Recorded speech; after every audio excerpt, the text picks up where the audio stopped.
Hey everybody, this is the YouTube character profile of Simon Barlow. This is a double feature. We first profiled Simon back in episode 70 of the podcast after, when was that, 2013 I think? So you'll be able to hear that first if you carry on listening. And then just recently, after his departure, we've covered everything else that Simon's been up to since then. So if you want to just hear the new bit, you can have a look at the timestamp in the comments, skip straight to there, or just enjoy the whole thing, why not? It's over 2 hours long. There's so much to say about Simon Barlow, even though he's not been in it very much. Anyway, I'm going to stop blathering. Here's the old character profile, then the new one. You're going to be Simon Barlow experts by the end of it, I promise. Enjoy. Our character profile this episode is Simon Barlow. Oh, little Simon. Oh, cheeky little Simon. He's so cute. He was born on the 6th of July, 2003, which makes him 10. Yeah, good That maths. was maths. That was maths. I can't believe he's 10, because that means he's in year 6, and he seems. I think in my head I just see him as still being like 5. Is it because we just watched him grow up? It must be, but he doesn't seem like He the doesn't seem 10-year-olds mature, that does I he? know at school. He doesn't seem mature at all. It's his voice, partly, isn't it? Yeah, it'd be a strange day when his voice breaks. It'd be like, wow, you have become a man. And don't forget that all the children on the street are only there in relation to how they interact with adults. So they're always going to be more infantilized than they would be if it was like a kids program or something. Yeah, I guess so. It's always their relationship with their parents and them getting in trouble and being vulnerable and stuff. I think he needs to grow up though. Anyway, carry on. Grow up, Simon. Father, Peter Barlow. Mother, Lucy Barlow. Deceased. Yep. He first appeared on 6th of July 2003, which is when he was born. Yeah. His number of appearances has been around 310. Yeah, so he's not in the top 100 featured characters, but I'm sure we'll get there one day. I'm going to go on a bit of a limb here and say that he was originally played by twins. As is the tradition for Coronation Jake Street. Hartley and Oscar Hartley in 2003. I think they just do that as kind of like default for babies that are born now. Yeah. They're just getting twins to play Of course them. they do, because they can't.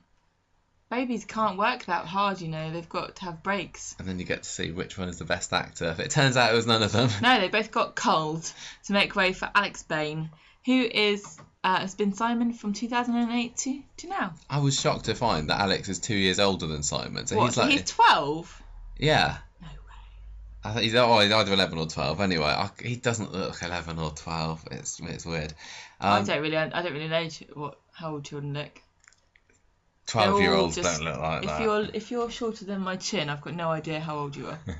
He's the 29th longest running current character, kind of. That's I don't ridiculous. think it really counts. That means No. going back to 2003 rather than Okay. 2008, so we'll let him off with that one. And he was cast after appearing in a Rice Krispies ad, Yeah. which we watched just before the episode started. How So adorable. if you've gone to YouTube and search Alex Bain Rice Krispies, and you get to see him stealing some cereal from his sister's bowls and being the precocious Cheeky little chappy. scamp. Yeah. So, what's the story of Simon Barlow?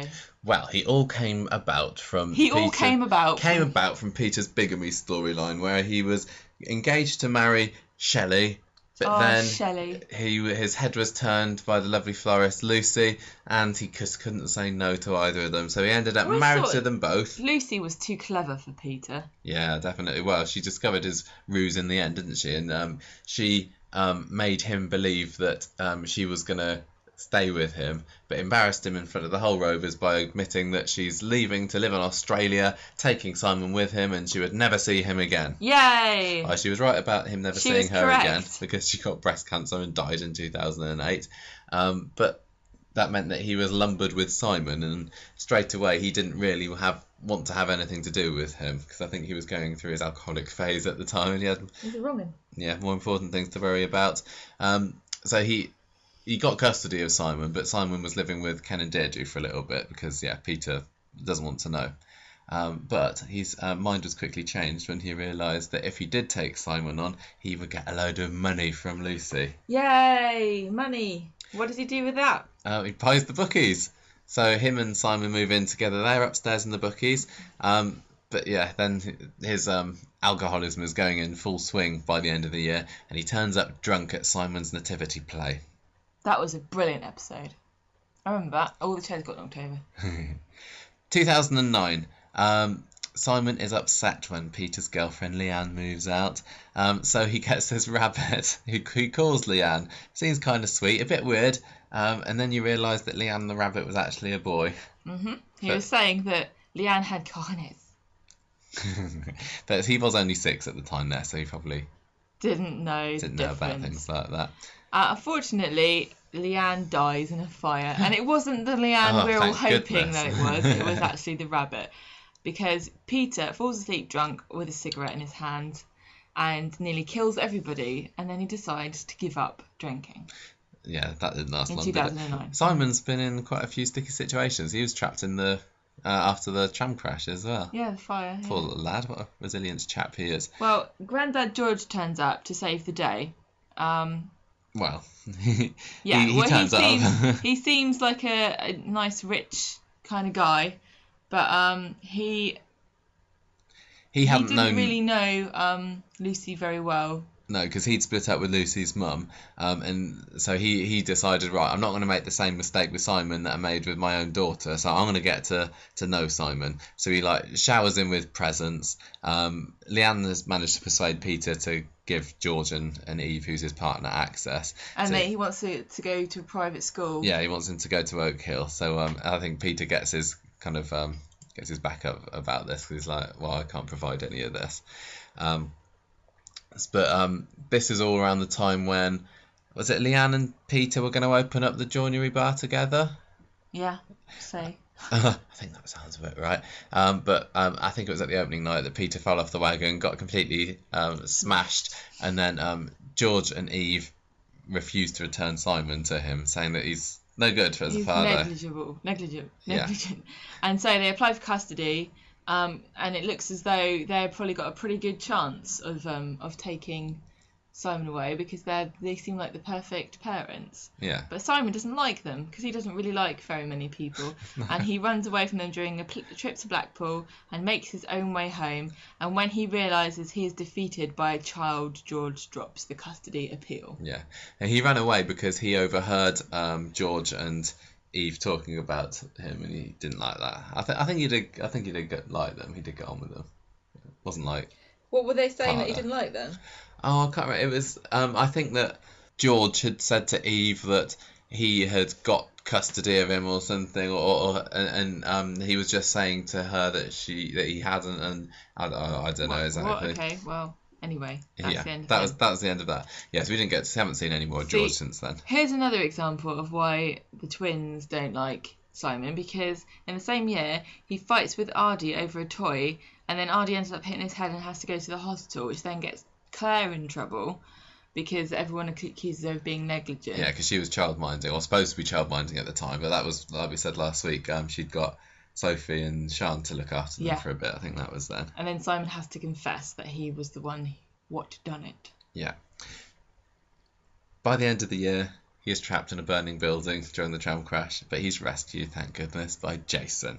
Hooray! 2011 was a happy beginning of the year for Simon, because although apart from the fact that Peter was almost dying in hospital by the end of 2010, by the time you get into a few months into 2011, Peter was up on his feet, on crutches, hobbling down the aisle to get married to Leanne, and they all go off on a nice family honeymoon together, which is a bit weird. And also that year, Simon met his new kind of gran, Stella, when she turned up on the scene. Great gran, Gloria. Yes. 2012. Leanne left the street after Peter has an affair with Carla. Oh no. Yeah, and that's when we first start to see that Simon doesn't quite get on with Carla, and Carla doesn't get on with him. Like we were saying earlier, they just don't really gel together. They don't really, no. They don't hate each other, they just don't get on. Yeah. This was the time as well, I think, when Carla and Peter were both trying to go teetotal, weren't they? Because Carla had an alcohol problem as well, but then she had a bottle of vodka or something, and then Simon finds, and we get to see Simon drunk, which is another one of those things that you're not supposed to find completely funny, but it's just a little bit. It's technically child abuse. Yeah. Yeah, so you don't laugh. No. After Leanne returned back from Weatherfield, everything was better, because Peter let her look after Simon while he flitted away to LA with Carla. and we didn't see them for about 6 months, did we? The second half of last year. They come back all in love and like a bit hippie-ish. Yeah. And Peter convinces Carla to stay. Yeah, because they only came back for a little bit, didn't they? Yeah, and Peter's no, like, oh yeah, I've got a they're son still here.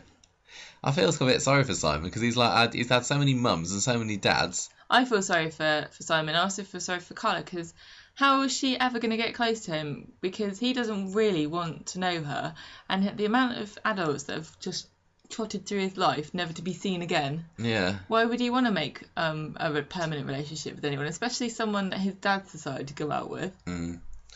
Well, he's gonna have to just deal with that if the wedding is going to take place. You're gonna have to deal with it if you're on a soap. I haven't got any notes about what Simon's done this year. Has he not done very much?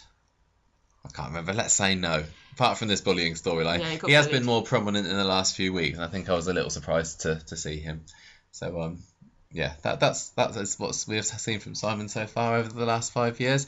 He's been quite a well-received young actor on Coronation Street. Yes. He got 2009 and 2011. He got the Best Young Actor at the Inside Soap Awards. He got the big one, the British Soap Awards in 2011 for Best Young Performance. Well deserved, do you think? Yeah.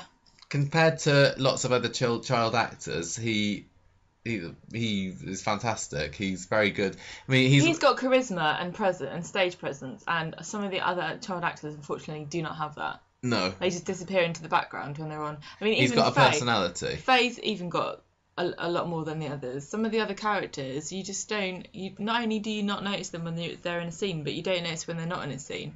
And with Simon, especially back when he was around Blanche, it was just great to watch him on the screen. I liked him when he was younger. Yeah, he's getting a bit more annoying now. He gets a bit moody, a bit stroppy. I think that's just kind of like how they've got to go with him now. It's kind of like the Harry Potter books when it gets dark. And starts being angsty and moody. Yeah, but I guess some child actors just get cast because they look the part, and they know that they're not really going to have any storylines with him. But I guess when they cast Alex to play Simon, they knew that they were going to have somebody that could properly act. I don't know. I think they realised that he could act, and so a lot of these storylines have come from. Yeah, they wouldn't have given him half of these storylines if he could. Like what you've written here about Chesney. I think the same thing happened with him. I think a lot of the storylines we've got it's just down to the ability of the actor. Yeah, there's definitely lots of similarities between the two of them. Oh, we've got to say in 2009, 2012, Inside Soap Awards Best Young Actor. I thought you only said the first one. No, I said both of them. Oh well, now you know he basically got them 4 times, then, didn't he? Yeah. So Chesney and Simon, they both had a tragic past, and they both had their little pet that died. Yeah. Both had parent issues. I think you can say that about any child on the street. Yeah, but I think the most important thing about them was the cute factor, and all the mums kind of go, "Oh, little." Can't they do it with a girl actress? I don't know. When was the last time you had a cheeky little girl character?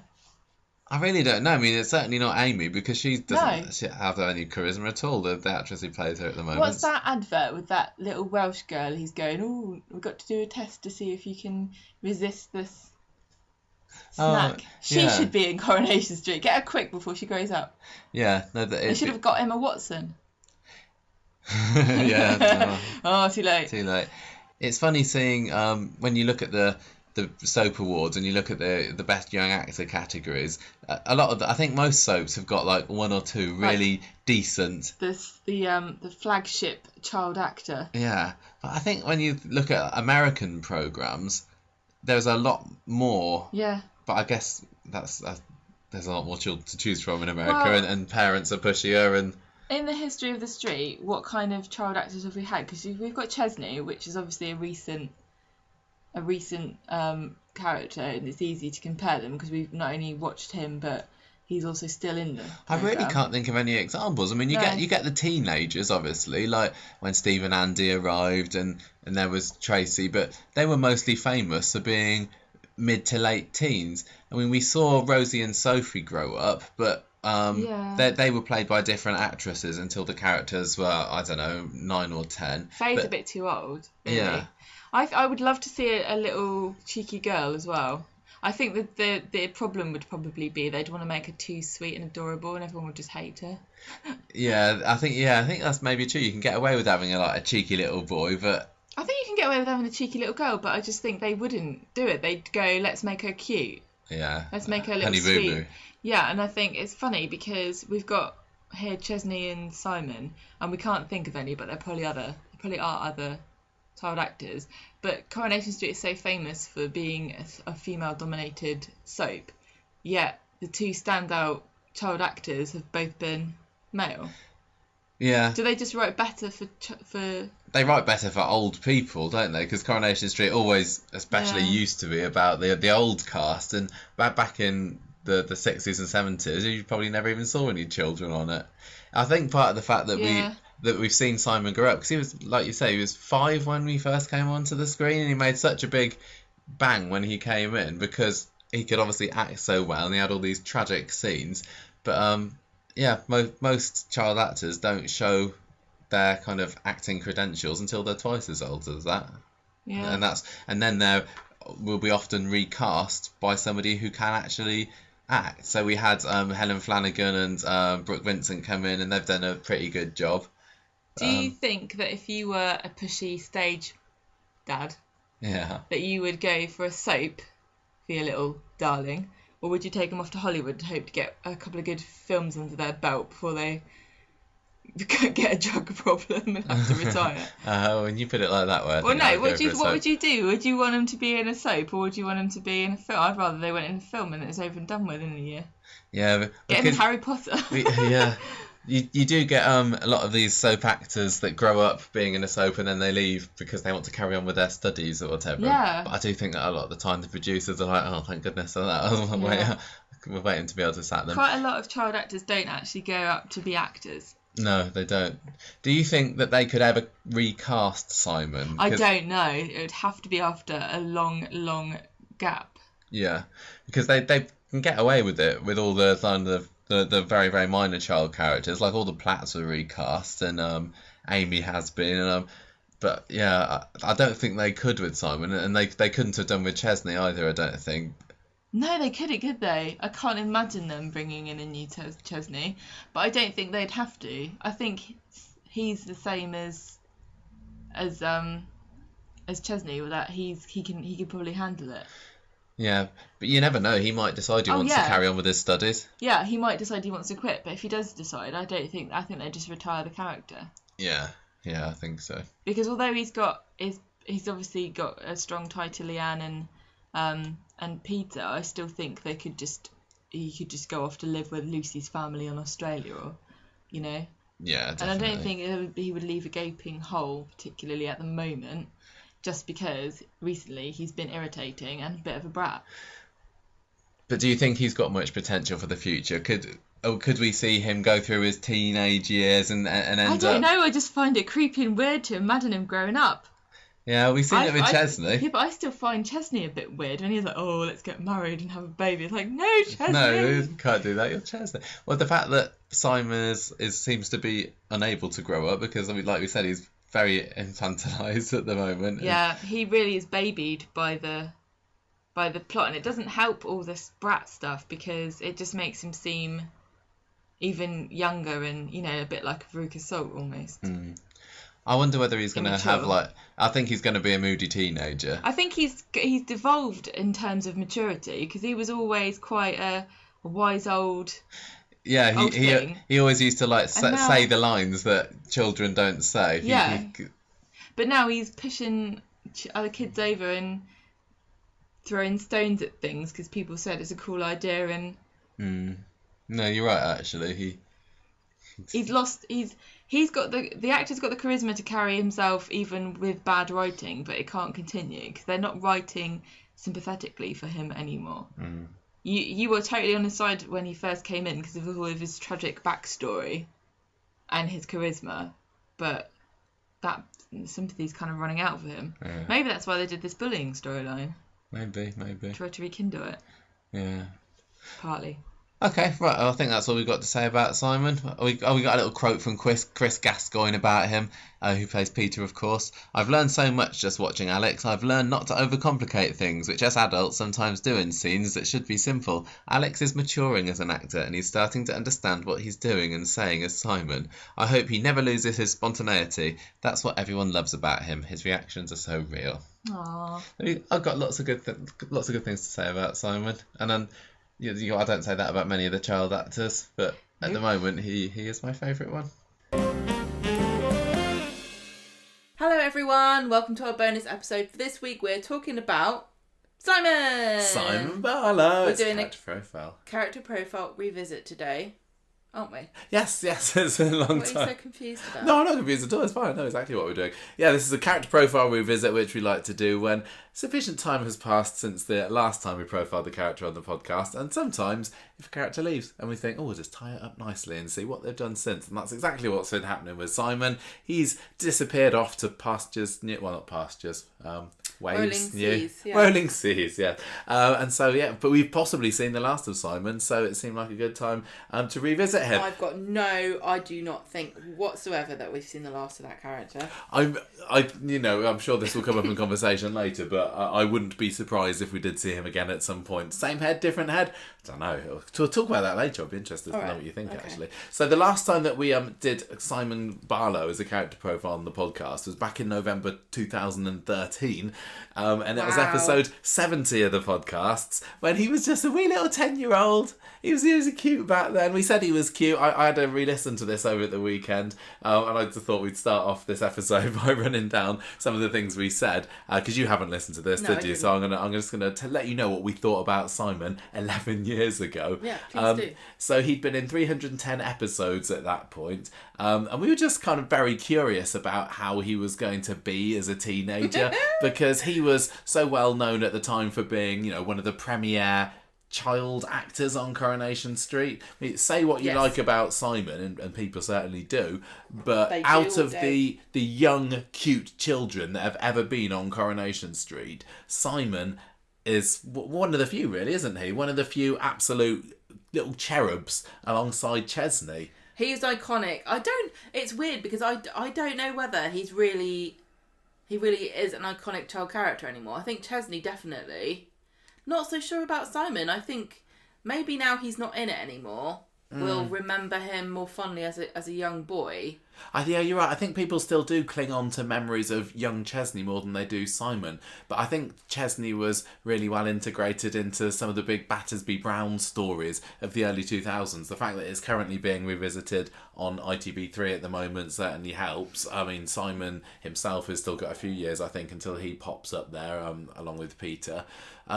But yeah, you got some classic young Chesney moments, like, being dragged off by Scylla, holding onto the post box, everything with the jacuzzi through the ceiling.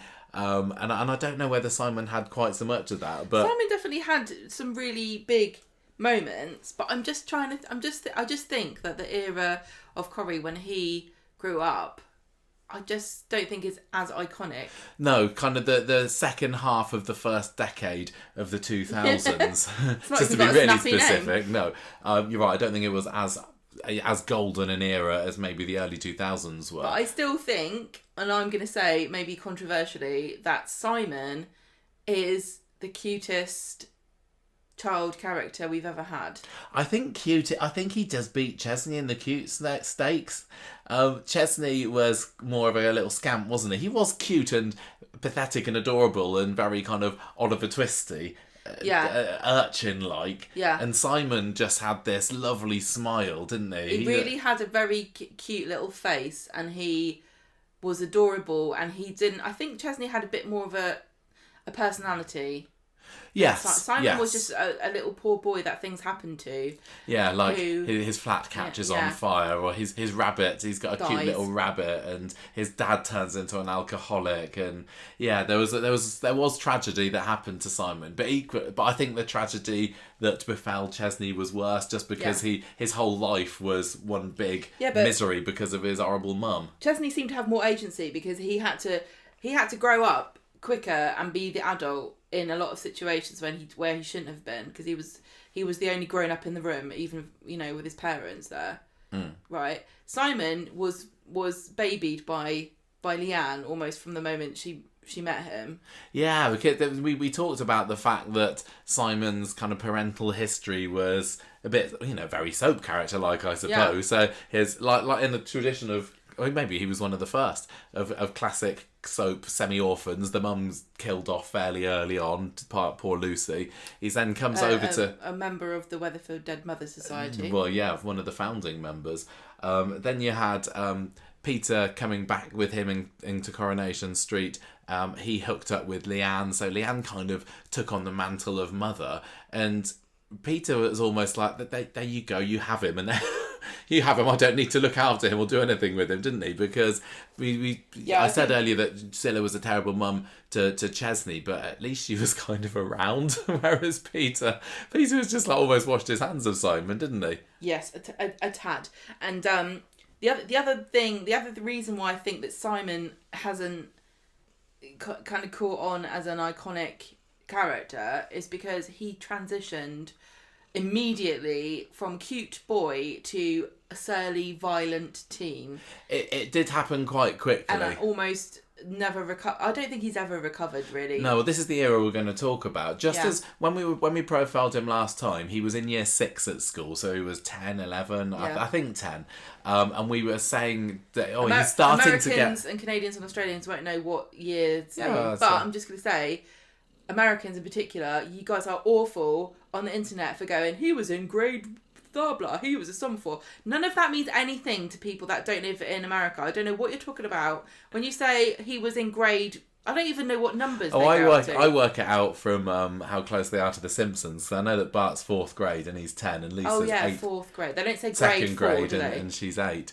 So anyway, it's just really annoying. I just hate reading. He was in 8th grade. What does that mean? Just do your How maths.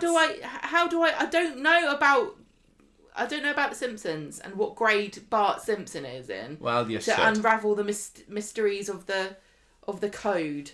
Anyway. It just really annoys me. Sorry. We were just starting to say Fed up with it. that he was beginning to turn a bit bratish. Yes. We did think that he was going to... Well, I said he's going to be a moody teenager, and I was certainly right there.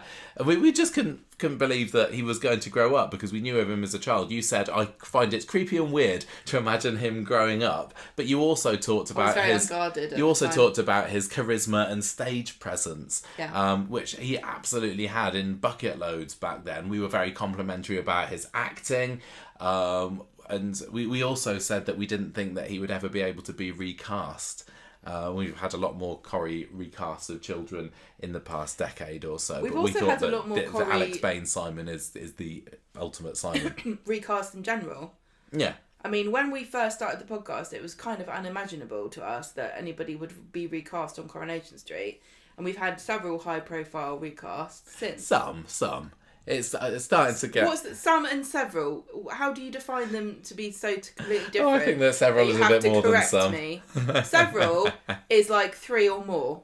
Okay, yeah, fair enough. We have probably had 3 or more. But so anyway, that's kind of was our summary of Simon, and we were just really... I'd say some is more than several, actually. We're gonna have we can have arguments about this. Okay, we were just really, really curious to see, and maybe a little bit trepidatious about where his teenage years would take him. So were we right to be worried? Let's find out, shall we? Right, we're not gonna. Okay, I know that we've in the past been very critical of Simon, and online very critical. Lots of critiques. He's not a darling of social media, is he?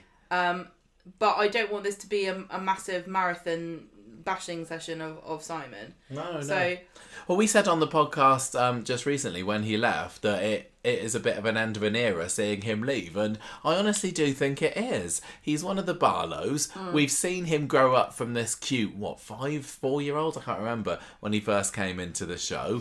I think it is. It's sad to see him go, and if he weren't to come back, I would actually be disappointed. So yeah, I'm perfectly happy to make this a level. It's not going to be brimming over of arse licking of Simon Barlow, but I think, you know, I sounds like I honestly don't hate the character. What? that sounds like if you watch one of Abby's dirty videos, her deepfake videos, it comes up as a suggested one underneath.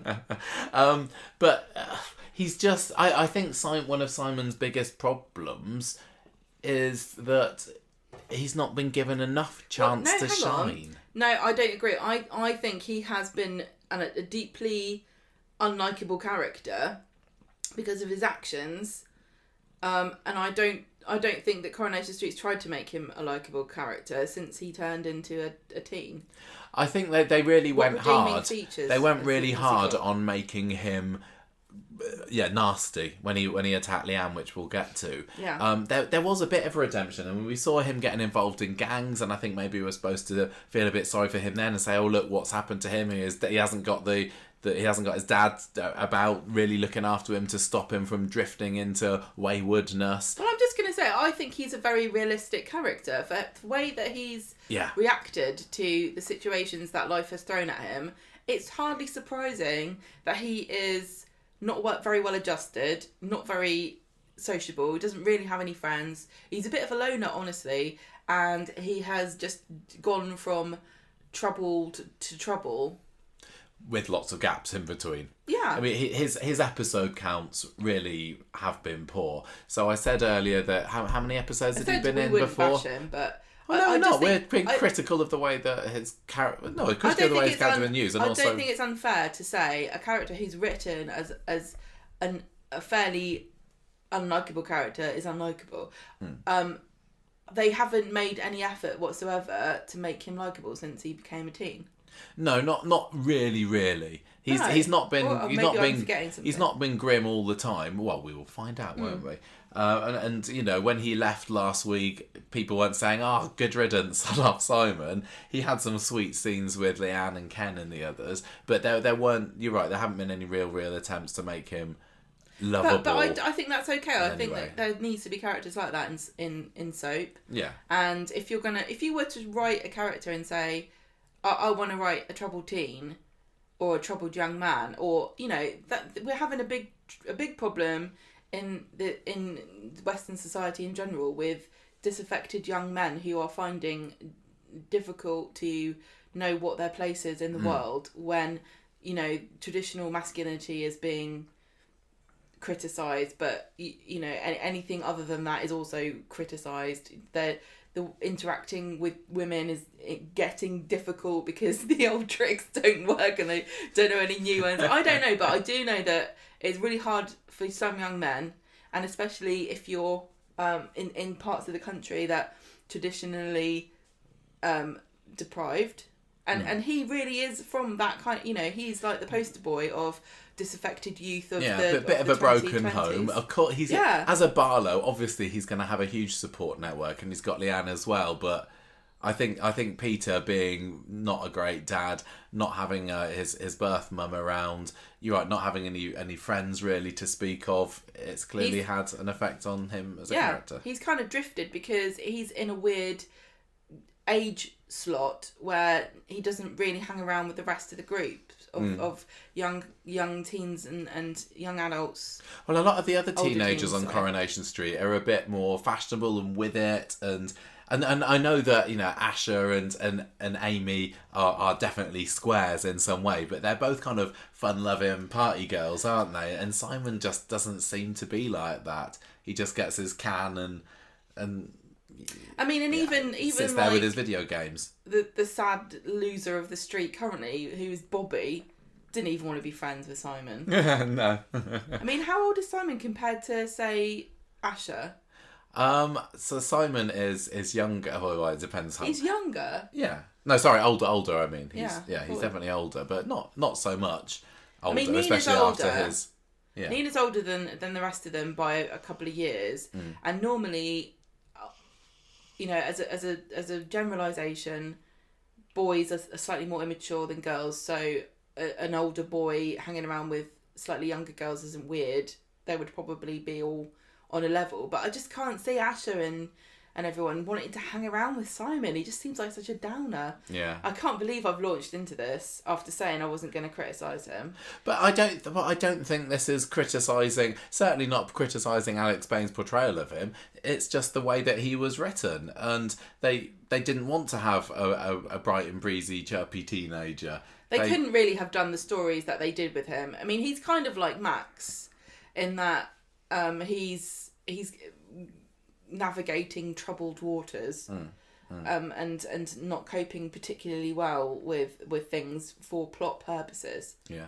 Anyway. Anyway, I wanted to say a little bit about episode count. So when we profiled him before, he'd been, like I said, just over 300 odd episodes. That's now been trebled. He ended up with a grand total of 931 episodes.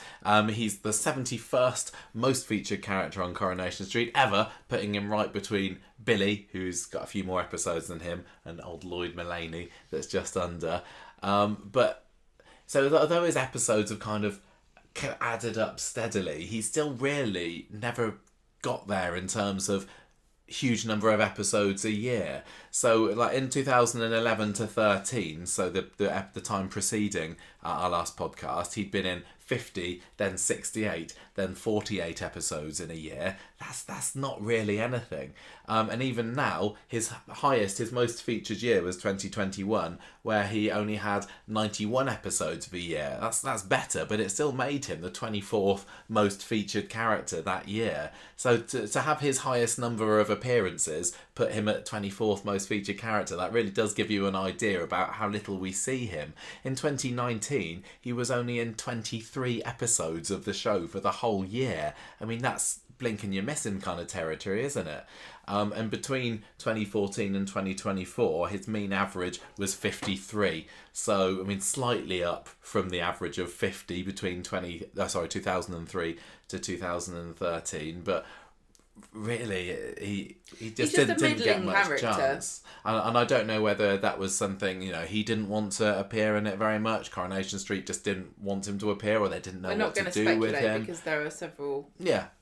Reasons there was why. Yeah, exactly. I mean, there were certainly some off-screen things going on. But anyway, with that in mind, let's take a look at what Simon did get up to in the last 10 years. And I started off with 2013. Now, our last character profile was done November 2013, but we did pretty much just skip over everything that happened that year, so I wanted to do a recap of that year.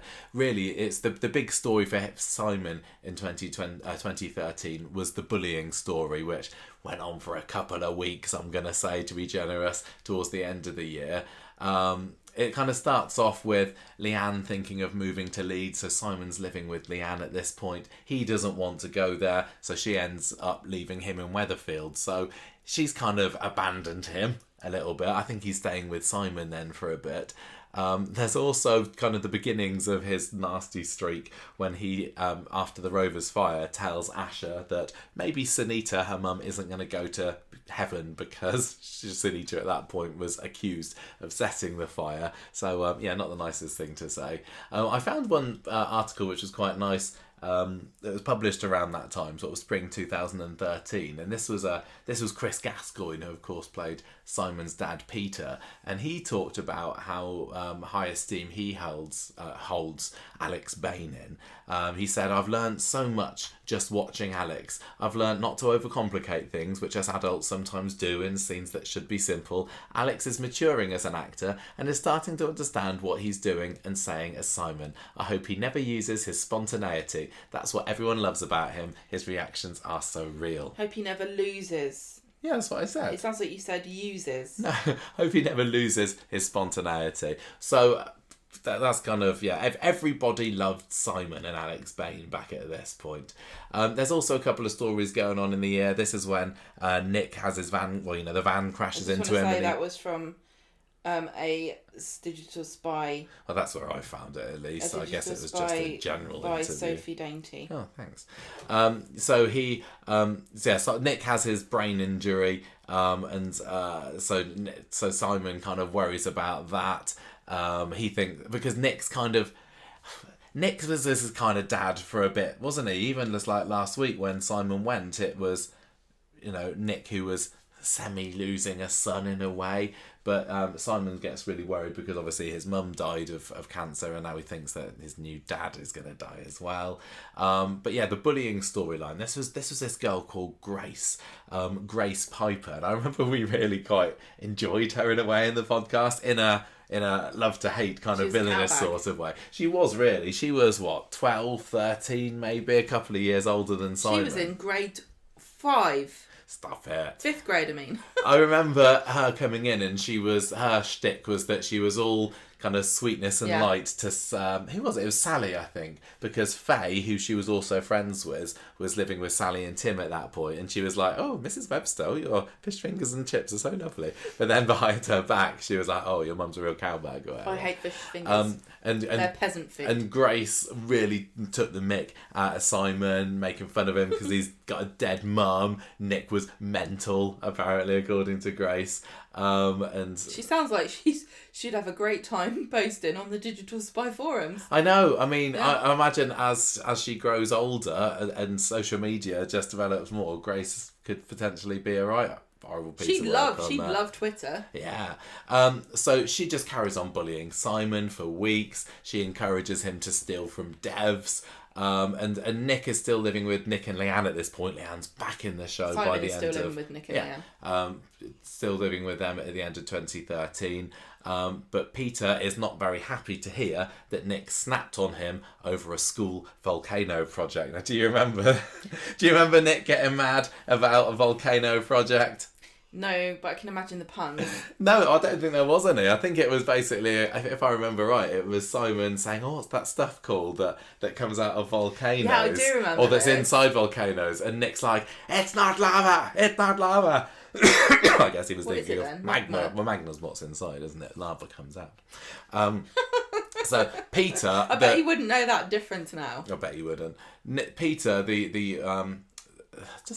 what's it called when you're detached from your family? Estranged? Yeah, kind of. Dad is having a bit of a go at Nick about this. So they then decide, well, Simon should come and live with Peter for a little bit.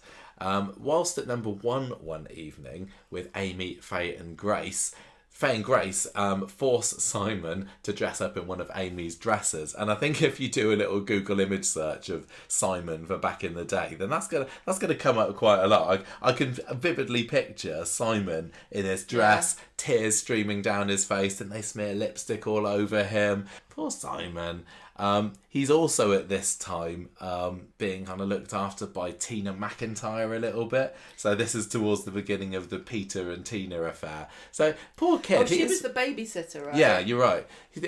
He's just been passed from pillar to post. Yep. He grew up for the first 5 years in Australia with Lucy, comes back with Peter. Peter hits the bottle. He goes and lives with Leanne and Nick. Now Tina kind of takes on the mothering role there. Yeah, I mean, sometimes it can't be helped, and there are plenty of people who have been raised by lots of different people in a more harmonious way than this, and it didn't hurt them. You know, there's nothing wrong with having lots of grown-ups deeply invested in your life when you're a child.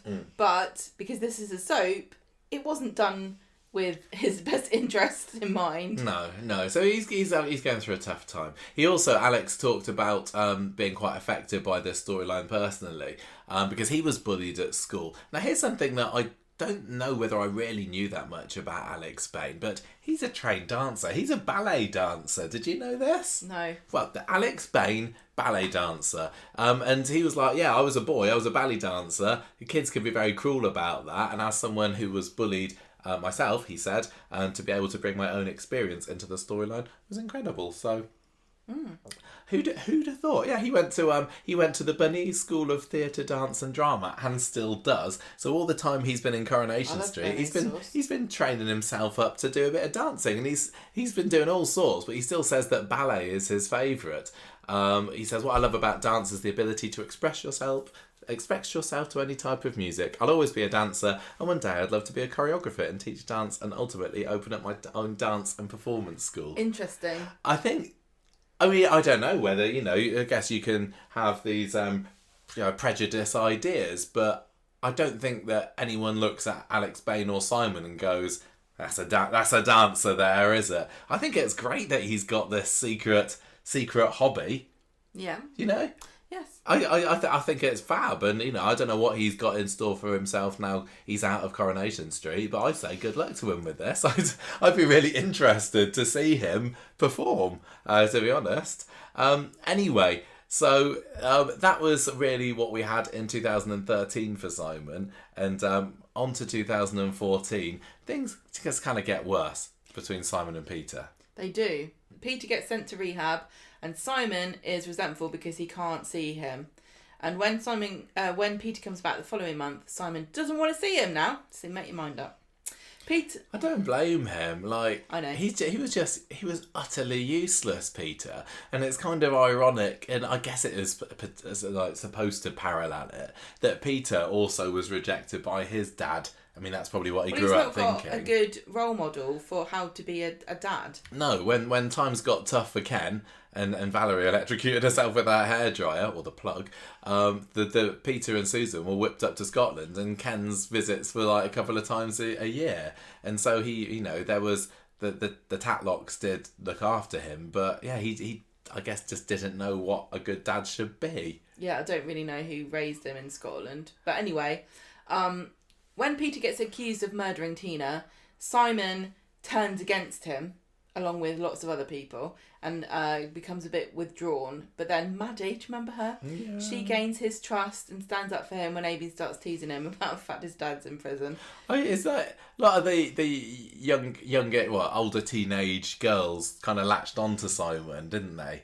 As a bit of a look at this cute boy, and I think that Maddie at this point, yeah, she was just a nice kid, didn't she? And didn't she have a little brother that was a bit estranged from her? I think I remember seeing Maddie's brother a little bit, so maybe she saw a bit of him in Simon. Well, Amy injures her hand shutting herself in the yard, and because she was jealous that Simon was allowed to feed Eccles, and she makes out that it was Eccles that bit her, and that's why she hurt herself. And Simon thinks Tracy's going to get Eccles put down and gets Maddie to dognap her, but then she gets found when Ken sees her taking Eccles for a walk. Yeah, Simon and Amy, they've like... Amy didn't even turn up for Simon's leaving last week, did she? But I mean, the thing is about Corrie is there's so many things they could do at any point, and we always criticise them for what they don't do, but you can't fit everything in. It's a shame that Simon and Amy never really, as two Barlow children, never really bonded. No, you got the odd scene every now and then to remind us, hey, look, they're related, cousins, kind of. Cousins-ish. They're not related by blood, because in the story where Amy gets pregnant, Simon's one of the suspects. Do you remember?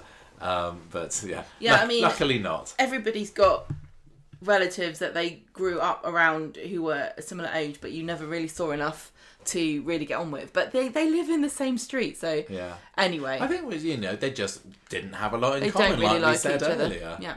Simon starts at Weatherfield High that year, and he is devastated when Peter gets found guilty of killing Tina, and he gets sentenced to a minimum of 15 years inside. But then we find out Rob done it, and Peter gets more like. let out, and Peter's like, Simon, sorry for all the trouble, I'm off to Portsmouth, and he goes.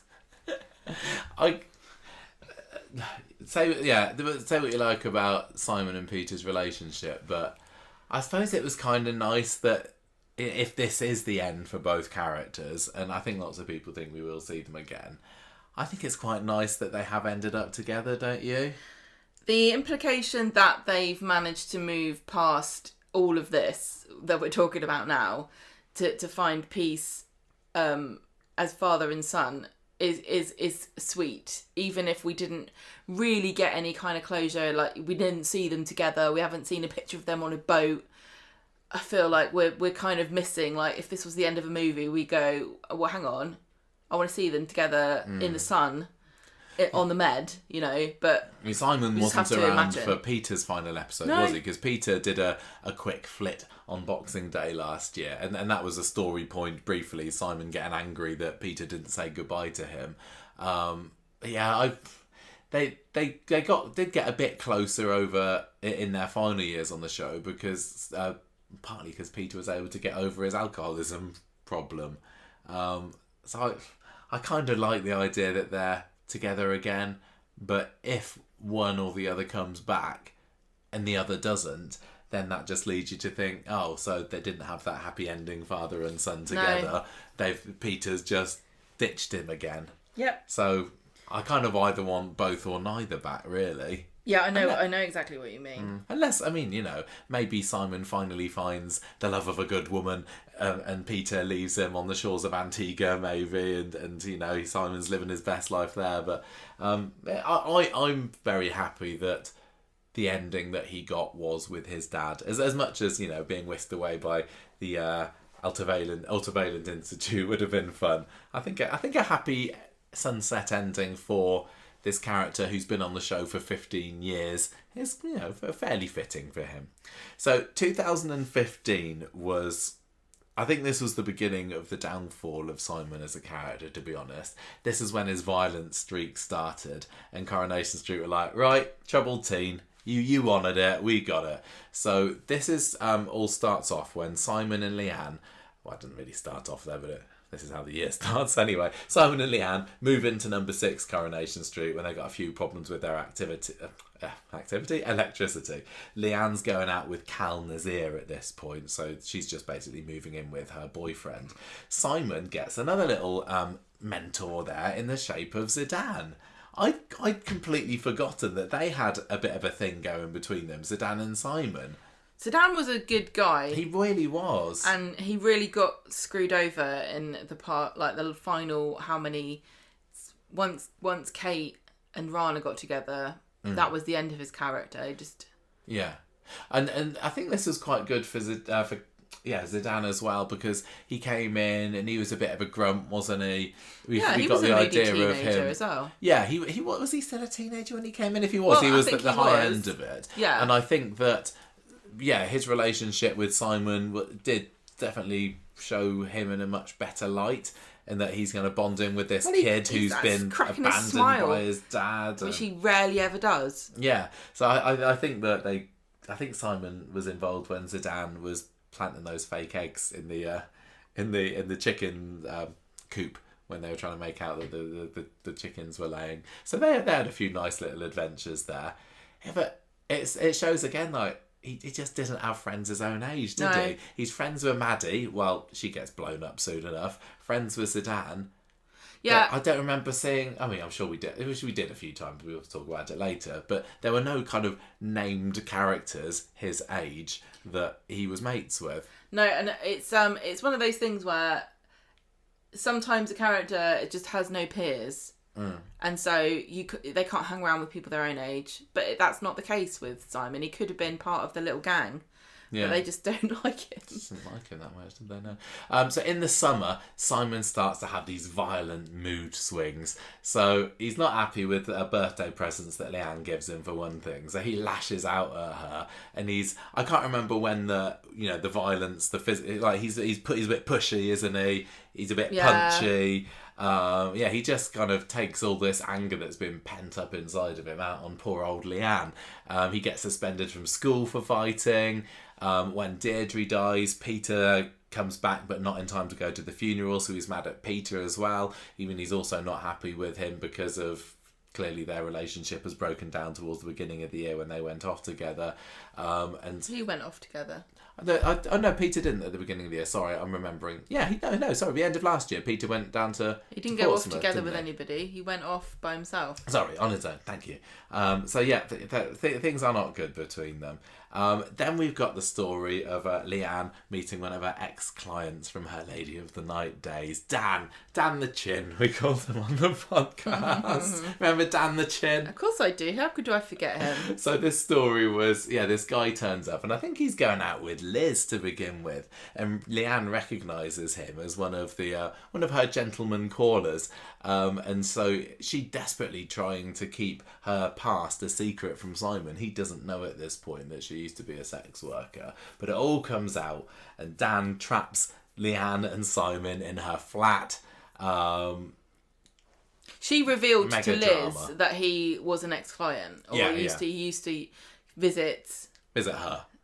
Yeah, and so he gets mad. Yeah, because that comes between him and Liz's relationship. Yeah, but, Liz wouldn't mind. I think Liz is seen it all. No, Liz may dress like one, but Well, I'm sure hang she's on. got some morals down there. Hang on. Look. What? I'm only saying what Blanche would say. Right, well, Blanche is dead. Anyway, they get rescued by Zidane, hooray. And Simon finds out about what's happened with his mum in the past. He's disgusted with her even more, hits her. I think there's a bit where she gets pushed onto a coffee table, Yes. maybe. Yeah, I think this is really weird. I find this so weird. Zidane was a bit like this, wasn't he, with Alia? Am I misremembering? What? There's been weird policing of sexuality. Oh yeah, Zidane definitely did that relatives. with Alia, yeah. Like, why do you care? It's so weird. Women don't do the same thing with men.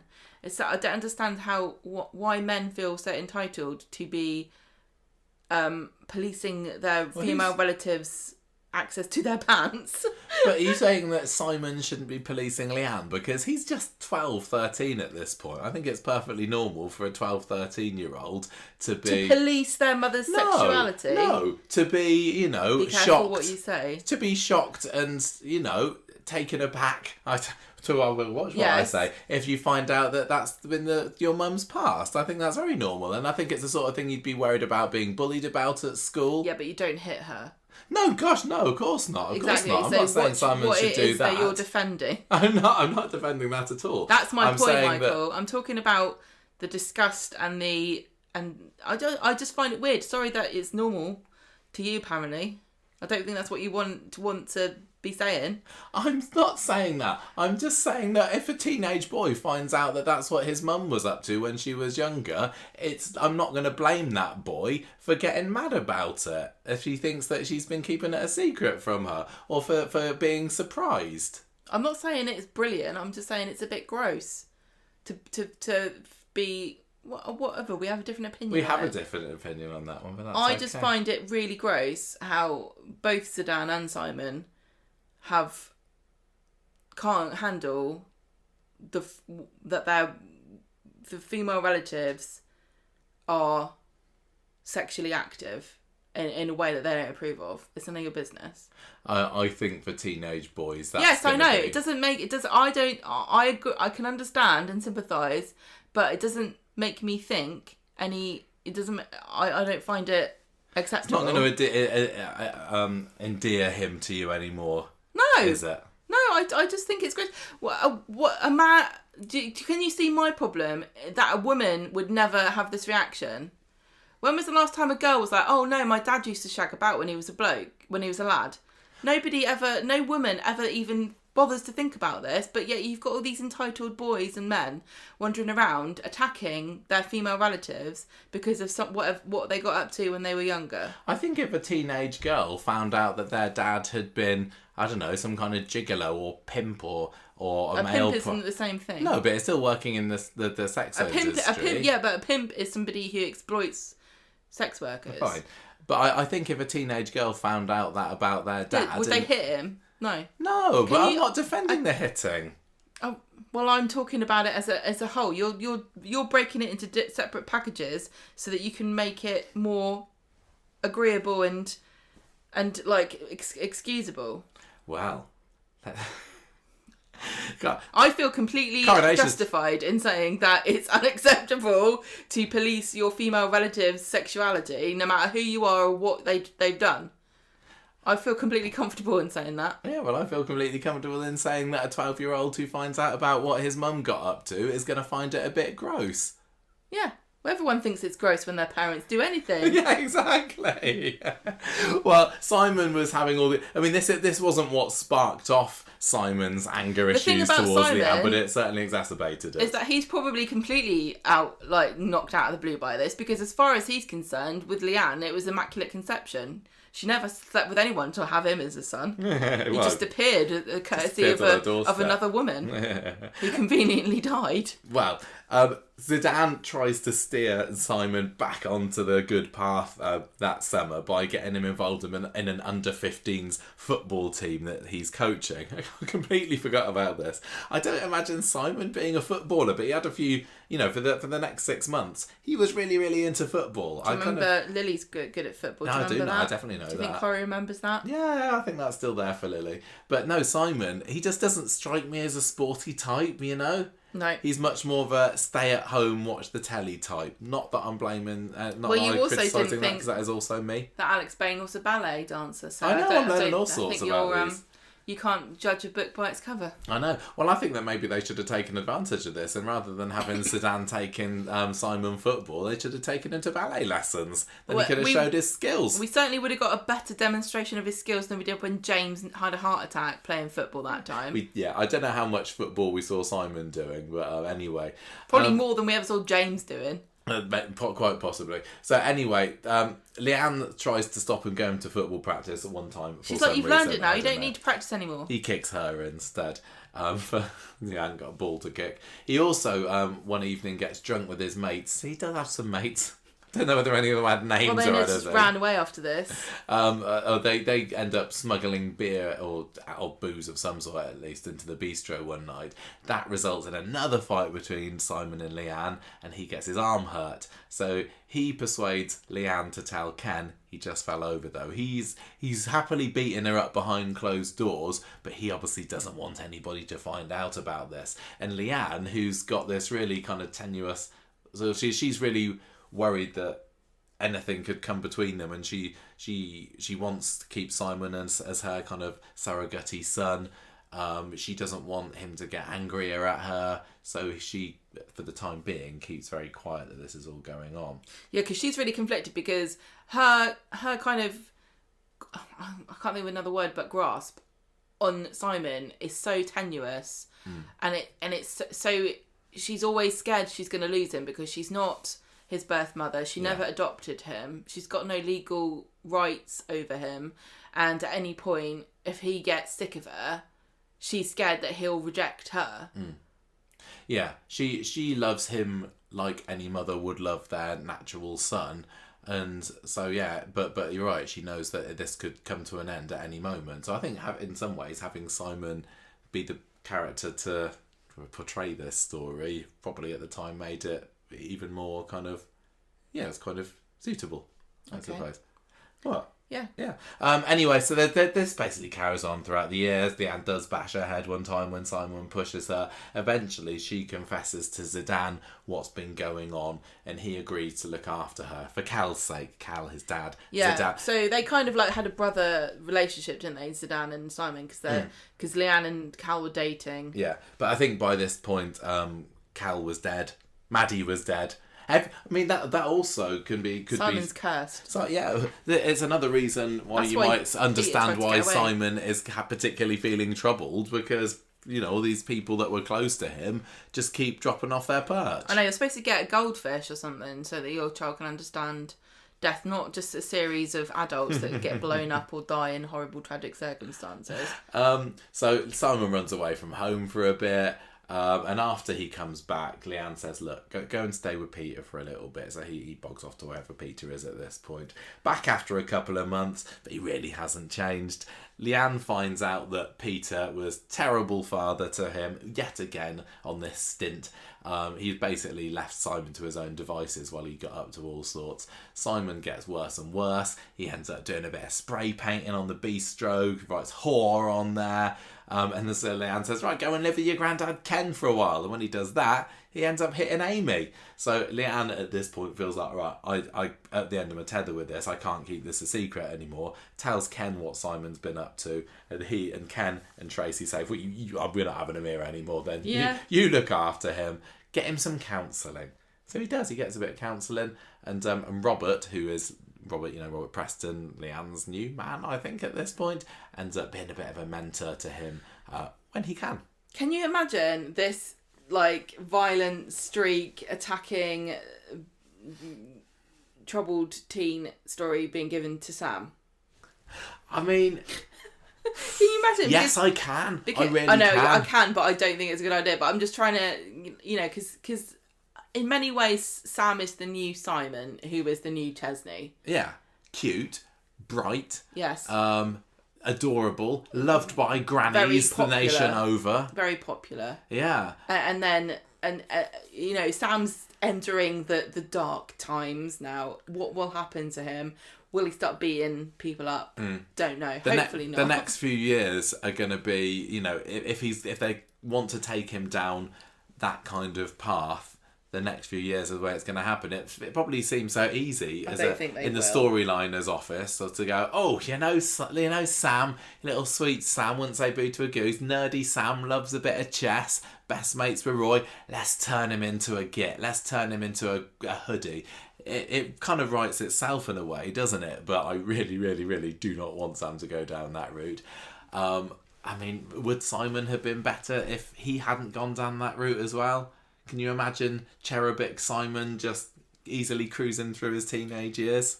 Well, everyone, you know, there's a lot of criticism of Corrie at the moment for dark stories and things happening, and I just think we all need to understand that it can't just be everyone's happy all the time and there's no drama and everybody reacts in the most sensible and mature way to everything and they all talk their problems through, and that's the end of that, because there wouldn't be a TV show.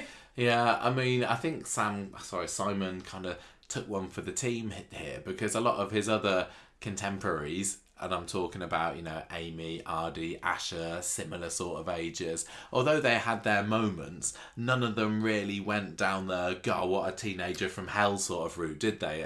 But, you know, if you're going to have a bunch of teenagers on a soap opera, one of them's got to do it, and Simon, I guess, is the good pick. Maybe I'm misremembering, but I'm also going to say I don't think that any of those children had as big stories as Simon did. The Asher and Ardy certainly didn't. Amy was relatively active during her teenage years.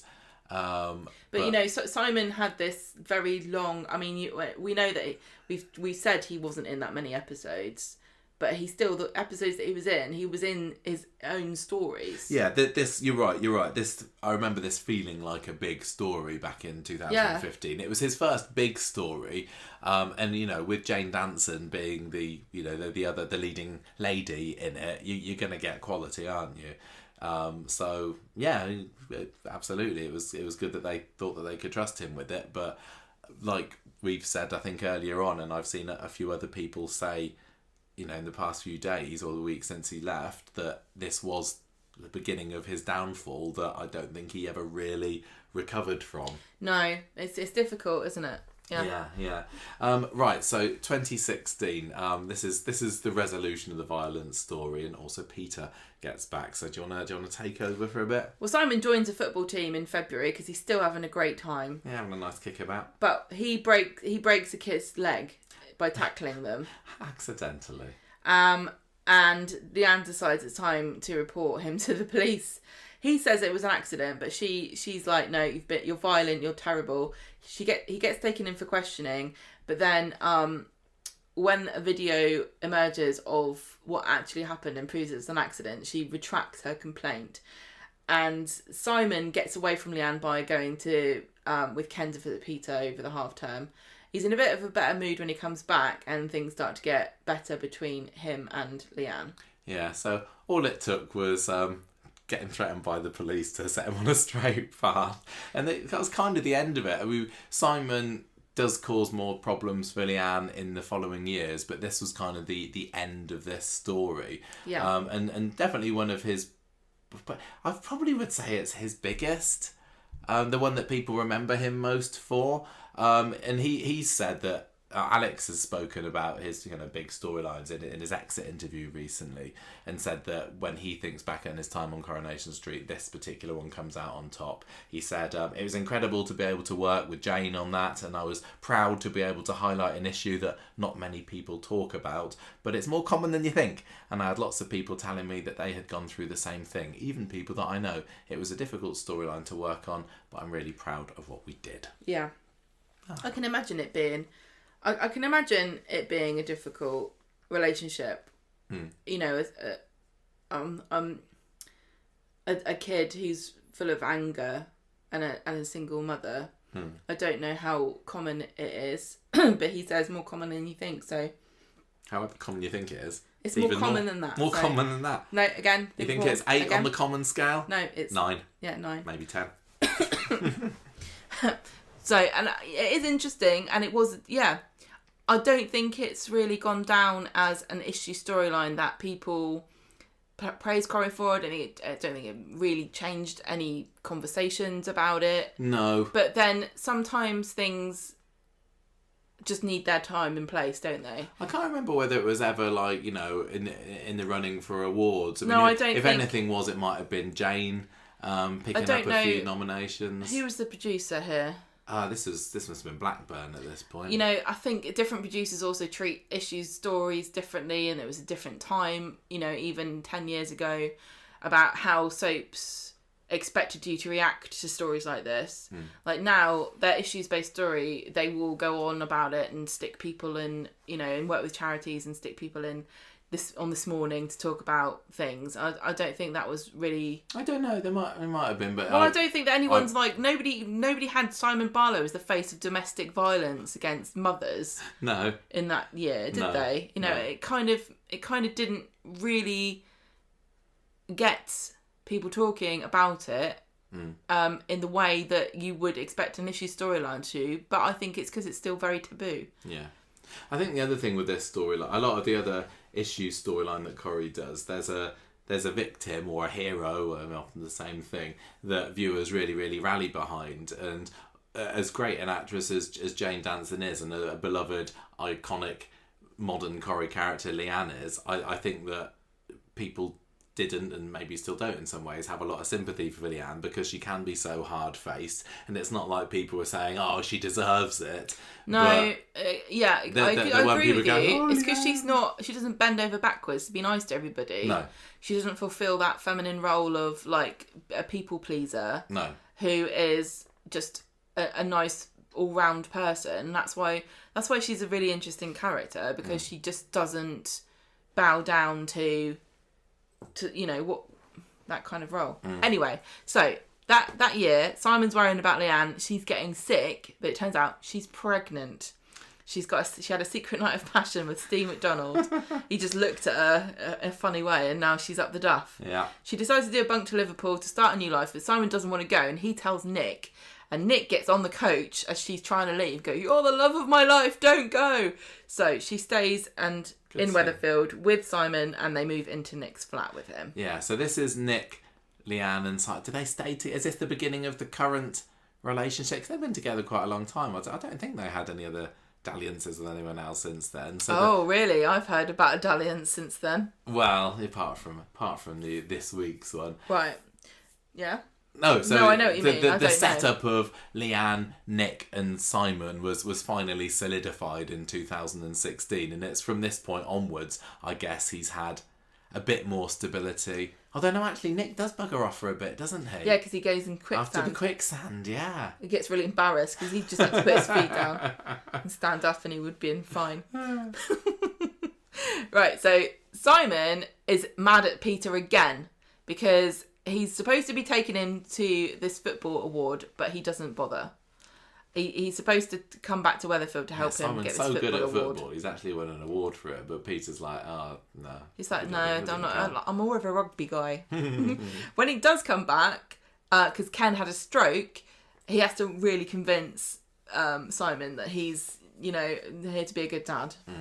Simon gets a girlfriend called Daisy, and then that's it. Never hear of that again. I tried to find more information about this, but it was such a low-key story. There's just nothing about her. I think she maybe gets a name check in an episode or two. I was kind of poring over Corripedia, and I couldn't find anything. I didn't look at our podcast notes. But yeah, so that Daisy. was odd. Yeah. And since then, Simon there's not been a snifter of romance. Well, he hasn't had a girlfriend. Which is weird. Honestly, I find that one of the weirdest bits about this character, because normally it's a massive rite of passage, like a soap teenager. Yeah, Who's he going to cop off with? Who's going to be your boyfriend or girlfriend? Yeah, who's gonna, the losing of the virginity story. We get it for every gross. but Well, we get it for I every know, teenager. yes. Craig had Caitlin. Yeah. Was it Caitlin? We've had it with Asha. We've had it with Amy. Faye, and that was the pregnancy. Hardy. But yeah, exactly. Courtney. But Simon, they've literally shown no interest in putting him together with a romantic partner. More than any other character as well. Even, maybe from this point onwards, Simon seems like he's got a life outside of Coronation Street that we don't see anything about, because he also has some mates that every so often, and he goes and lives at someone else's flat. Like, he had a flatmate for a little bit a few years ago. Yeah. And it's like, who are these people? Why don't we see them? You're a main character. You're not just a main character. You're a main character's child. You're not just a main character's child. You're the main character's grandson. You're the spawn of Ken Barlow. Yeah. And you're going off and you've got flatmates somewhere. We don't see you, and you've got this life that we just hear tangentially, and you kind of like make guest appearances. Yeah. It's weird. I mean, the fact that he's the spawn of Ken Barlow, who's like the OG Lothario of the street. Yeah. And also Peter, massive womanizer. Yeah. It seems that they just didn't want to give Simon a libido. I mean, they didn't go down the asexual route, Yeah. but if they decided that they wanted to have an asexual character, which I think is still pretty rare on British soap. I think I saw that Emmerdale had an asexual character, but if they went there with Simon, there wouldn't be anybody going, no, that's not right, because Simon, he's a right player. So that's very true. That could that be was an avenue that they never went down. No, they could do when he comes back. It's not was even Daisy even real? Well, quite. Maybe it's an imaginary girlfriend. It's not even like, and again, I've seen it, but it's all disappeared from my memory. I don't remember Simon ever kind of bemoaning the fact that he didn't have a girlfriend. He didn't pine after anyone. He didn't see his mates with girls. He never fancied anybody. No, I can remember. I don't think he did. I mean, not everybody has to. No. But like you said, it's very unusual because that's such an easy storyline to give a teenager. The first romance. Yeah. And we just didn't get anything. It's really weird that they passed the opportunity up. I don't know what sort of girl would be good for Simon. Maybe he's into boys and he's repressing it. Maybe I really don't know, because he's not got any gay role models in his life, does he? No.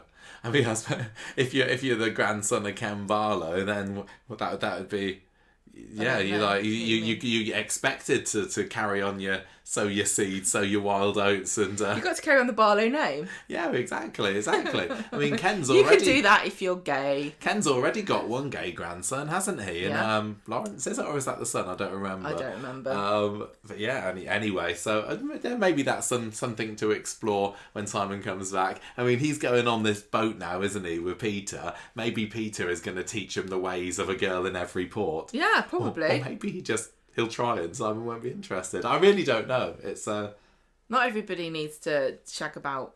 No, of course not. So Nick starts to suspect Leanne and Peter of having an affair, and he tries to kind of upstage Peter in Simon's affections. Not really hard, is it? But Peter's actually having a secret affair with Toya. This is the Christmas Toya comes back, isn't it? And Simon's the one that discovers about it first. Yeah, he sees them when he's flying his drone and they're kissing, and he realises what's going on. Yeah, that's right. He had a drone for Christmas, and he's flying it through the Ginnel illegally. Yeah, might I say? So he spies on them. So that's good for Nick and Toya now. What? Because obviously they're not going to be caught because Simon's gone. Otherwise, they'd have to be aware, because Simon could be spying on them with anything. I bet that drone went back in the box by New Year. Yeah. Never used again. Yeah. 2017. So Peter's like, Simon, please don't tell anybody about the fact that I'm dating Toya. And Simon does try his best to do so. There's like a scene where Peter's left his fags round when he's with Toya in the flat, and Simon kind of hides them in his pocket. That just ends up with Leanne suspecting that Simon's taken up smoking. And over the course of 2017, Simon and Toya... Well, Simon just takes it upon himself to punish her. Yeah, basically, he hates Toya. And it's kind of funny thinking back just recently, she was saying, oh, do you want to go on a little holiday? Just With me and your you old down auntie south with your Auntie Toya. No. Yeah, but it did. They definitely started on very rocky ground there. So Nick plans to move himself and Simon away to Edinburgh, but Peter, who knows about the fact that Steve is Leanne's unborn baby's father at this point, uses this information to blackmail them into staying so he doesn't lose contact with Simon. Simon is just a pawn. In a similar way to how Amy was between, Tracy always used to use Amy as a bit of a bargaining chip, didn't she, with Steve, and Simon is just getting passed from pillar to post. Baby Ollie comes out, truth about the parents is revealed. Immediately, it's Steve's baby. Simon, Steve holds him. He's like, "This is my son." Yeah. That was one of the best twists. That was great twist. That twist, and also when it turned out that Glory wasn't actually. Oh no, what Glory? Yeah, it was. No, I can't remember what that baby was. No. called. Gone Girl. That was the name of that baby. I'll have to Sorry. think about that in a bit. Anyway, Simon's mad. Yet another thing to be mad about. He's been lied to all this time. So bickering continues, and Nick and Peter are just constantly trying to one-up each other as 2017 goes on. So Leanne says, right, everybody, let's clear the air. Let's go to the beach. Yeah? A nice, lovely day trip to the seaside. And as you alluded to earlier, this is when Nick gets trapped in quicksand. Sad. It is hilarious. I just picture Ben Price up to his neck in it. So yes, Nick's buggered off for a little bit. He doesn't go away for too long, does he? But I think now, is it just Leanne and Simon living together? I lose track of this. So Simon gets partially involved in another story that autumn when he finds a strange-looking cigarette at school and throws it away. Summer finds it, smokes it and falls unconscious. It's spice, issues-related story. There's a rampant spice outbreak in Manchester. Billy blames Simon for it, and he even punches Peter when Peter tries to defend his son. Simon reports Billy to social services, and this all causes the big cliff-pushing incident between Peter and Billy. Billy and Simon a bit of an instigator there, yeah. 2018 was the grey hoodie gang era that we all love. Simon getting involved in gangs. Again, like from what we've seen from the character so far, not unbelievable that he's going to be attracted by the lure of gang culture. Naughty. Simon gets in a bit more trouble in January. He cons Toya and Eva out of money. Then he steals vodka from the pub. He gets expelled from school, and Peter grounds him when he's caught selling the vodka. Simon gets involved in a gang led by a guy called Tyler Jeffries, and they all wear matching hoodies. Well, Simon has to earn his hoodie. He doesn't get this until later in the year. But yeah, Tyler was a proper nasty piece of work. And they tried to semi-redeem him by the end, didn't they? When he was the father of Amy's baby, who obviously miscarried. Or did she abort? I can't remember. I don't remember. You remember Tyler Jeffries, though, son of Irish Vicky. Oh. Yeah, this is who we're talking about here. I don't. Yeah, it's all a bit of a blur. There's an awful lot. It's maybe they're overusing it a little bit of horrible teenage scroats. Because you got your Tyler, then you had your Corey. Now we've got Mason, and they're all kind of cut from the same cloth, aren't they? There's always like a cocky, violent, tall, like broccoli-headed boy. And then there's like a snidey, like backstabby, nice to your face girl. Those are the two types of bullies on Coronation Street. It's either in a boy in a gang who's going to knife you and sell you drugs, or it's a girl who's going to like really devastatingly criticise your outfit. Yeah, which we've not had too many of that kind. I suppose Kelly was the last one that kind of... They're not as scary. We need more female villains. Yeah. Right, so this gang mugs Audrey, lands her in hospital... This is where she meets Jeff, so, brings evil upon the street. Simon is made to apologise to her and kind of tries to distract him from the gang by giving him a job at the factory, kind of like what she's doing at the moment with... Bobby and also Swain's daughter. Oh, yeah, I bet so, yeah. And also Nina, Carla's always giving people jobs at the factory who... I'd be a bit annoyed if I worked there. It's not a babysitting club. It is, for wayward teens.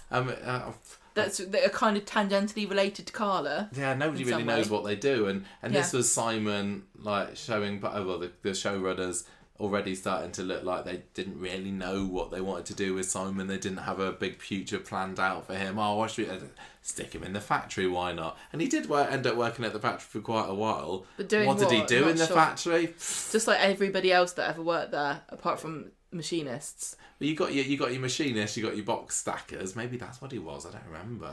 So, he carries on, even though he's got this job at the factory, hanging out with the gang, and he convinces Peter that he's upset by crying, that he's sorry he mugged Audrey, and then he goes to Tyler like, yeah, I got away with it.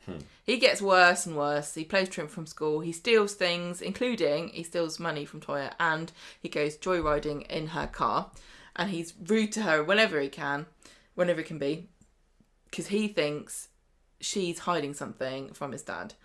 Then he You're not finds wrong. this direct debit for the cottage where Eva's gone to have a secret baby. This is Toya and this is what Toya's actually been up to, isn't it? She's bargaining with Eva to. Well, she's having her fertility struggles. Yeah. She's been trying to get a surrogate, and that didn't work. And now Eva's got her baby with I've forgotten his name, Aiden, and she's convinced her to give the baby to Toya. Yeah, so so Toya's rented this cottage so Eva can carry her baby there, because it's obvious now she's showing. So she's in seclusion. But Simon gets the wrong end of a stick Well, about it. he thinks that Toya's having an affair, and he tells Leanne about this. And Toya says, actually, it's just a refuge for my abused client.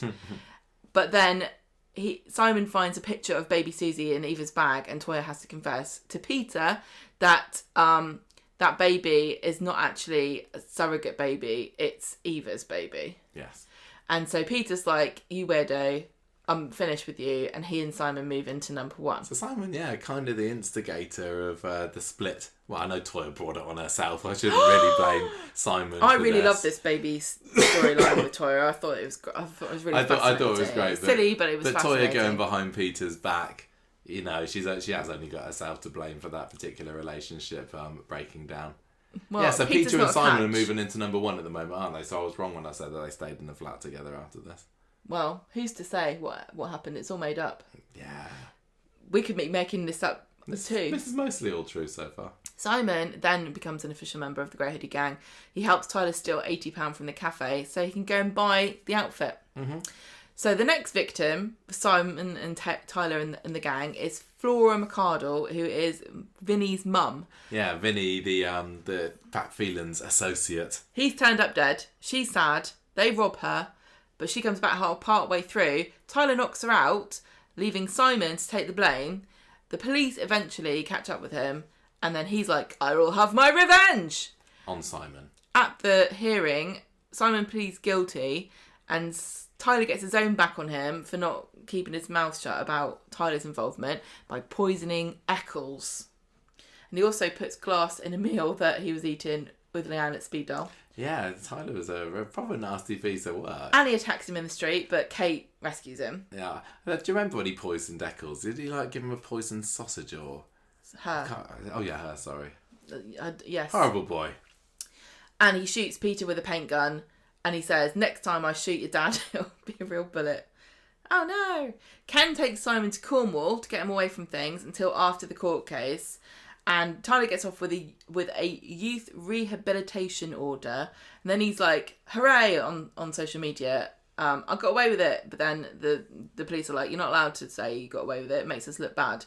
So they arrest him and lock him up. Tyler's mates carry on attacking Simon, though, and haranguing him.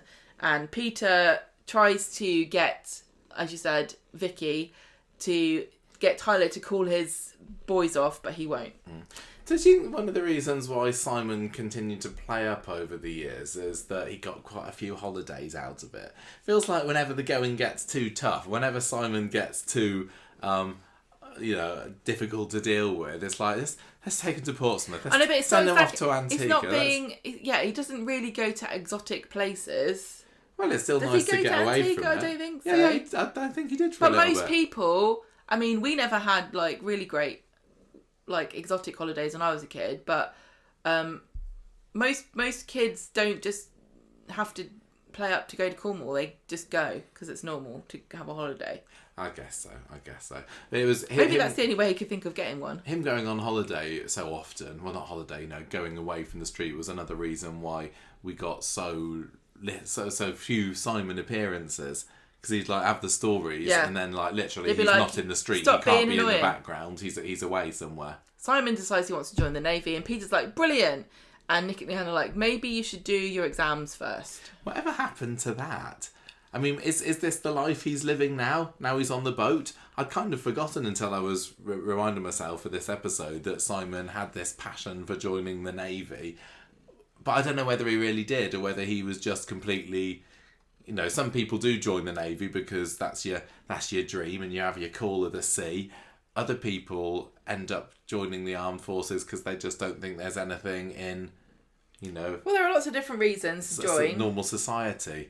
And what are you saying? No, it's I've there's nothing for me here, so I'm going to go and do what the adverts say and see the world. Yeah, I know, but I'm saying for Simon, it makes sense. I guess it made sense for him to feel like there's nothing for me here, And he wanted. I still think, despite his relationship with his dad being up and down, maybe he thought, this is what's going to make Dad think that I'm a real man. I'm going to be following in his footsteps because my dad was in the Navy. Yeah, exactly. He's in the Merchant Navy.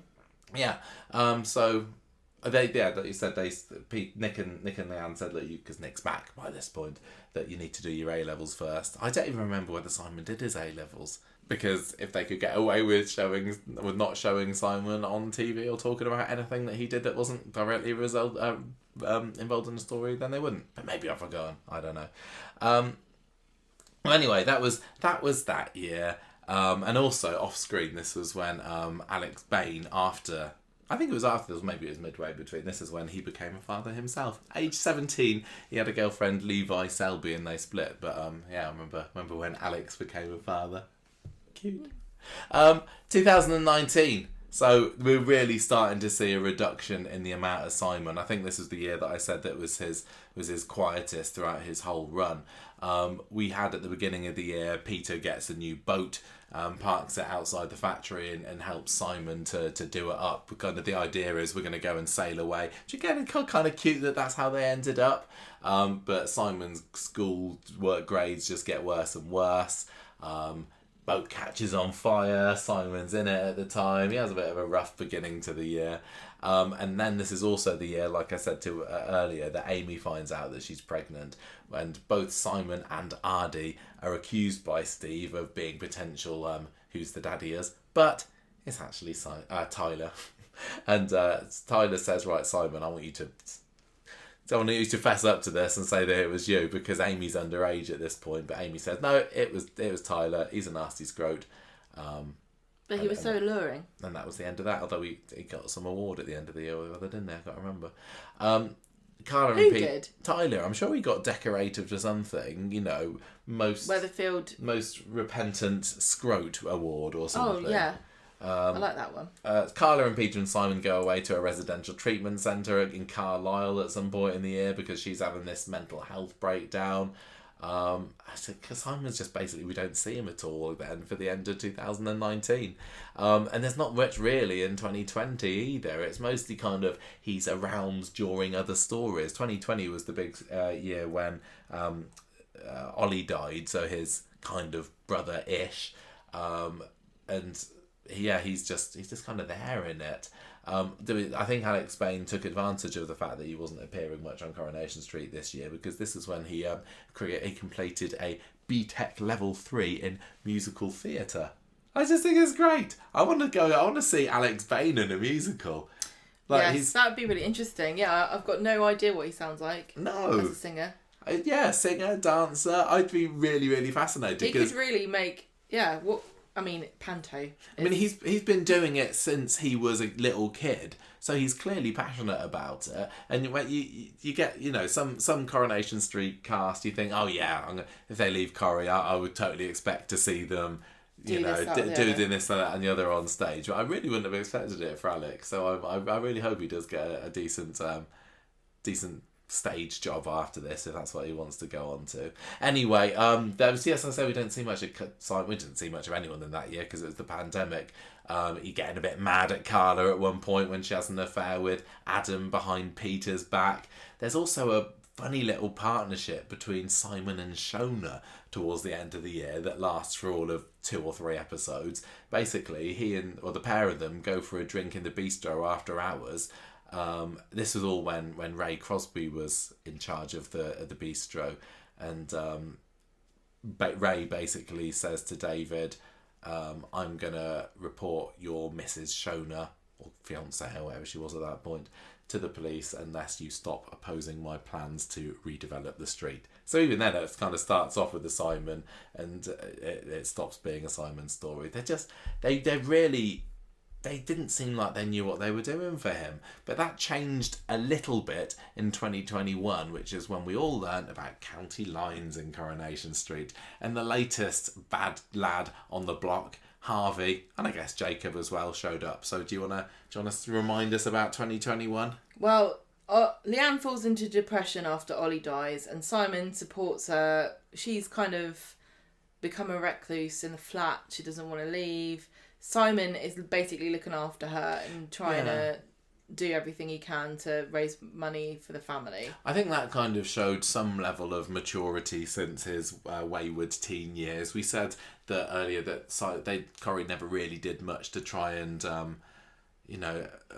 make us warm to Simon, but I think he did a good job looking after his old mam when she was going through a tough old time. He gets a job as a delivery cyclist for the chip shop, which obviously has inspired his current idea to make an app for the geographical location of Weatherfield only for deliveries. He gets caught up in a drug dealer Jacob Hayes' schemes, because Jacob lends Simon money and then he gets into debt with him, and then he has to pay this off by delivering the drugs for who turns out to be in charge, which is Harvey Gaskell. So Jacob was a really popular character. I think he was more popular because he was in it for this point, and then he came back a little bit later when he'd been released from Harvey's grasp. But I think Jack James Ryan was very good at making a charismatic, nasty teen in Jacob, and I think it was understandable for us that Jacob was not the one pulling the strings here, and he was just putting, he was taking out whatever Harvey was laying on him, on Simon, who was lower down in the pecking order. Yep. So Leanne starts spending all her money on mediums. It sounds so familiar, doesn't it? She's trying to chase this dream of and getting involved in quackery. Yeah, this was the beginning of her, just seeking believing alternative in spiritual people that are clearly preying on her. Yeah.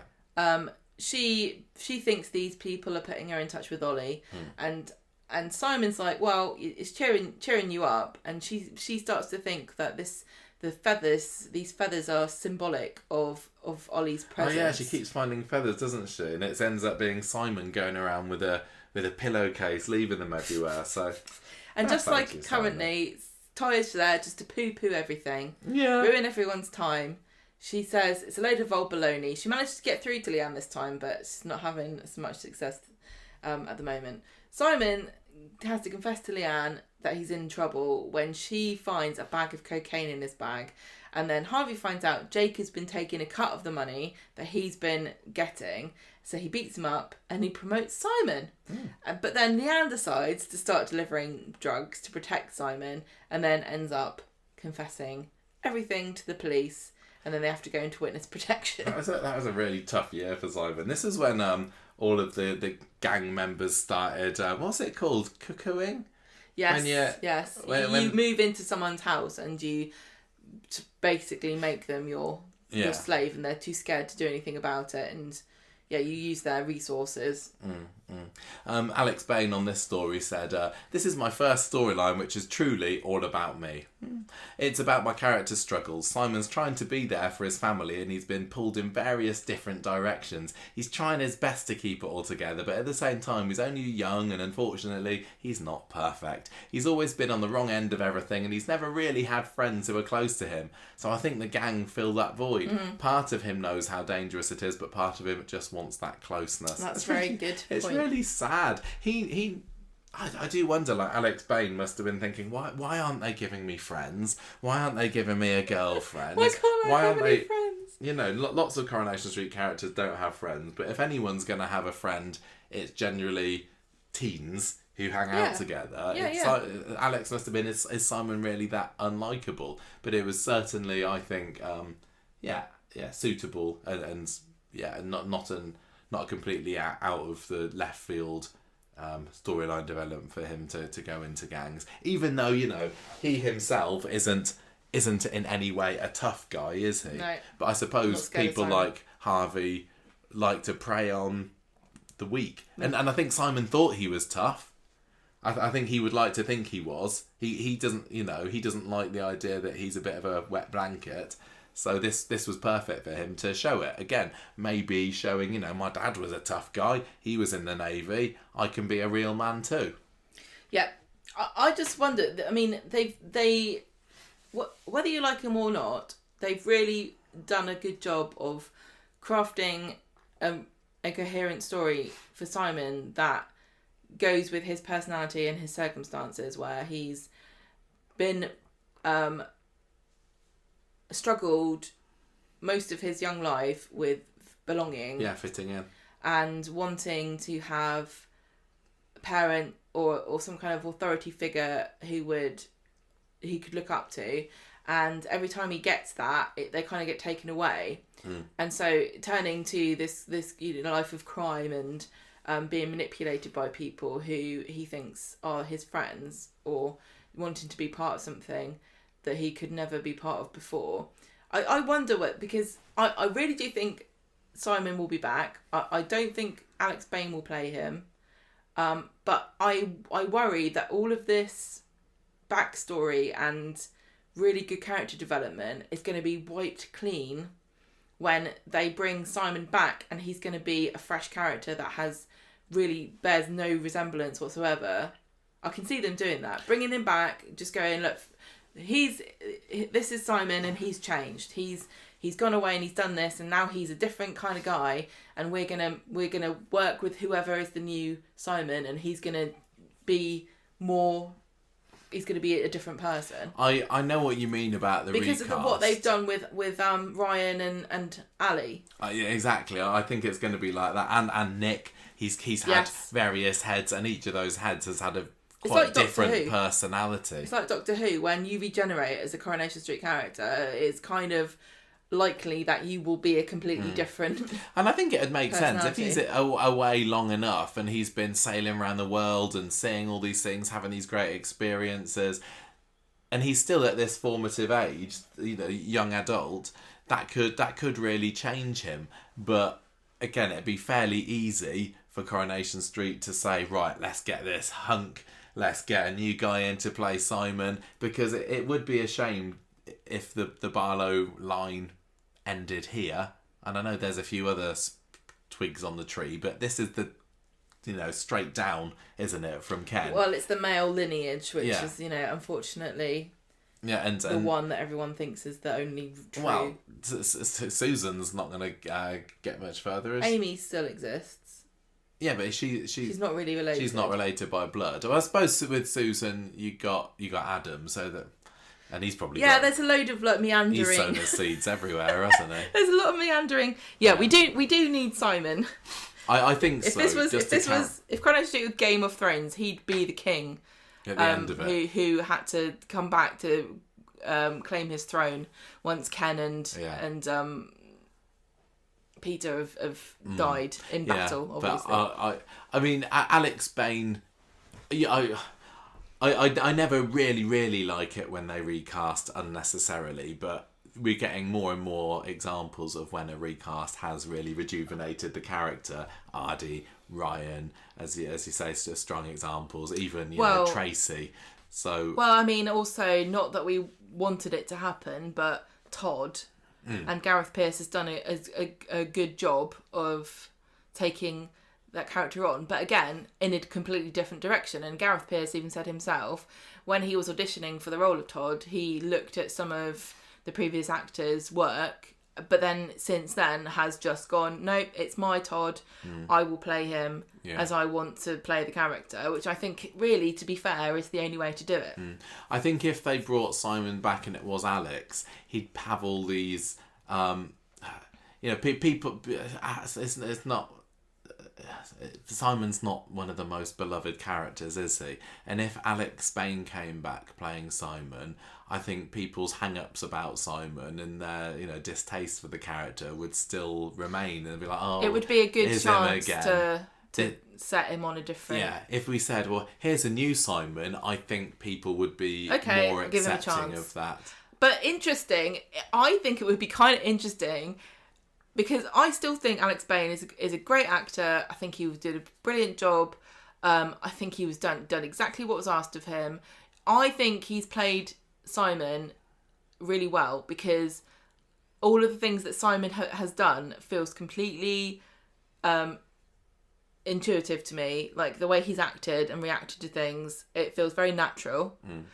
So how interesting would it be if Simon was recast, but we got Alex Bain come back in, I don't know, 5-10 years as someone completely different? I don't. That's never happened. That's never happened. But well, it's happened with Jane Hazelgrove, hasn't it? No, but it's never happened with a main character.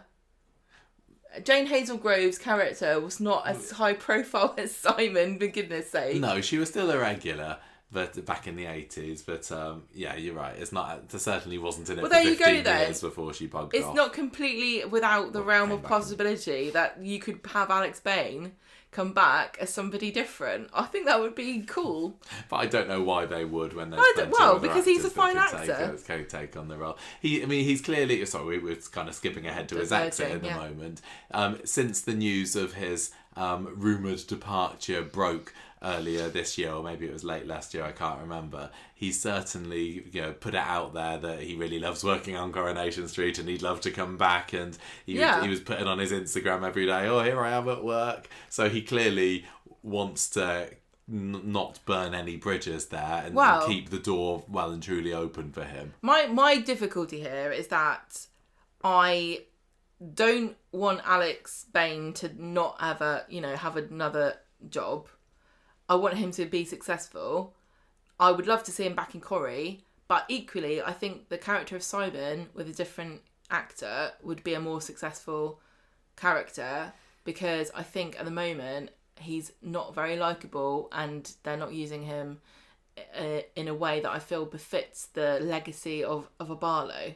I think for the sake of the show, a recast would probably be better. And I've met Alex Bain and spoken to him, and he was so sweet, and I can't help but... You chatted to him for 10-15 minutes, didn't you? I can't help but really want to see him go on to do really great things. Maybe he could get a job on another soap. I don't know. Yeah, maybe. I mean, the thing with Alex is he's been doing this role since he was so little. Maybe he's fed up with it.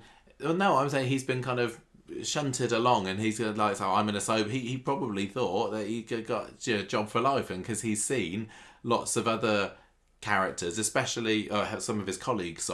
If you're in the show when you're 19, 20, if you want to stay in the show, you can really, because axings are so few and far between. So yeah, I feel kind of doubly sorry for him that he's now like, oh, we used you for your cuteness when you were little. Off you go. And he's like, what now? At least he's got his dancing and his theatre training. We don't know what he's stage. Unless you've got a quote about. No, I don't. I can't remember. I don't think I have. Right, anyway, I was right. I was telling you that Simon and Leanne have gone into witness protection. Oh yeah. And Nick decides to go with them.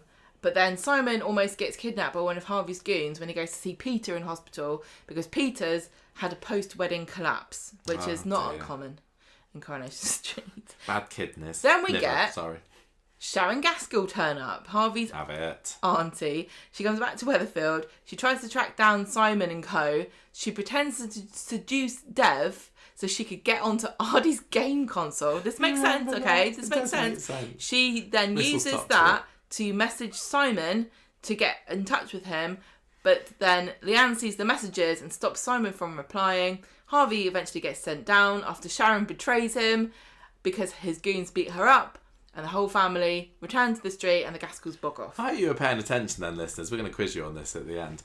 I suppose this was evidence in a way that Simon had friends because he was on Ardy's friend list on his game console. Yeah, but okay, this kind of reminds me of like the bullies at school who would be friends with you when no one was around, but you're not cool enough to be friends in public. Yeah. Like, oh, I won't be seen dead with you at school, but I'll play online with you. I'll play games with you. I kind of imagine that Dev was like, "Oh, go on, Ardy, put Simon on your friends list." Probably, like, he hasn't got any friends. What's wrong with you?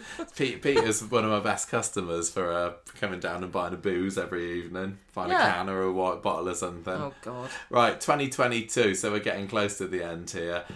Simon is somewhat perturbed to hear that Amy's new beau is Jacob, his old druggy mate from the previous year. Well, not druggy, his drug dealer mate from previous... And not mate, really. Well, not really mate either, to be honest. His mentor colleague. in county linesing. So he's rather suspicious that Jacob might be peddling drugs again when Jacob's peddling these excess Alco Pops outside the Victoria Gardens one day.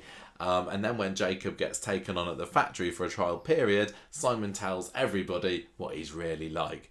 He also kind of very, very briefly gets another friend-ish in the form of Kelly Nealon, early 2022, who because this is the time when her mum Laura is dying of cancer and she's sneaking out at night to look after her, and she kind of confides in Simon that she's having a bit of a tough time with it. And Simon is the one to let Gary and Maria know, but then they're away from it, they're out of each other's lives, and that's the end of that. Now, I was saying earlier about Simon and Jacob, Simon being at Jacob's neck and not believing that he's changed his ways, but there's nothing like a near-death situation to show you who your mates are. And it wasn't either of their near-death situation, but one time when Max is sneaking out of Trim Up North after breaking in, he cuts his groin open in a scene that still just makes me wince to think about it. And he's bleeding out all over the place because he sliced an artery. God. And Jacob goes over and looks after him, and he knows where to put the pressure or whatever. And Simon's like, you know what, you're not a bad lad after all. You saved Max, hooray for you. And they're kind of friends after that for a little bit, aren't they? Until, Jacob disappears fairly early on from the show in 2023. It's a shame. Like we were saying all this time, Simon never really had a friend. And he's got one for about, 6 months at the end of 2022. And then Jacob does a bunk at the beginning of 2023. He was so close to getting someone who could be a mate. And I actually thought that their relationship was quite nice. I think Jacob was good for Simon, but Jacob was really on a track to become a fairly well-liked, popular character. Yeah, I mean, he was there already. He just kind of mysteriously disappeared at the beginning of 2020. Well, it wasn't mysteriously it was explained in the plot why he went, but I don't think anybody went into 2023 expecting Jacob to only last a couple of weeks. But yeah, especially not Simon. Especially not Simon. So, but that could have been a great friendship. But oh well, c'est la vie. Simon's involved in Peter's story where with the Dr. Thorne. He ruins everything. Yeah, well, this is so when Henry Thorne. When Henry Thorne gets himself into a spot of bother when Peter finds out that he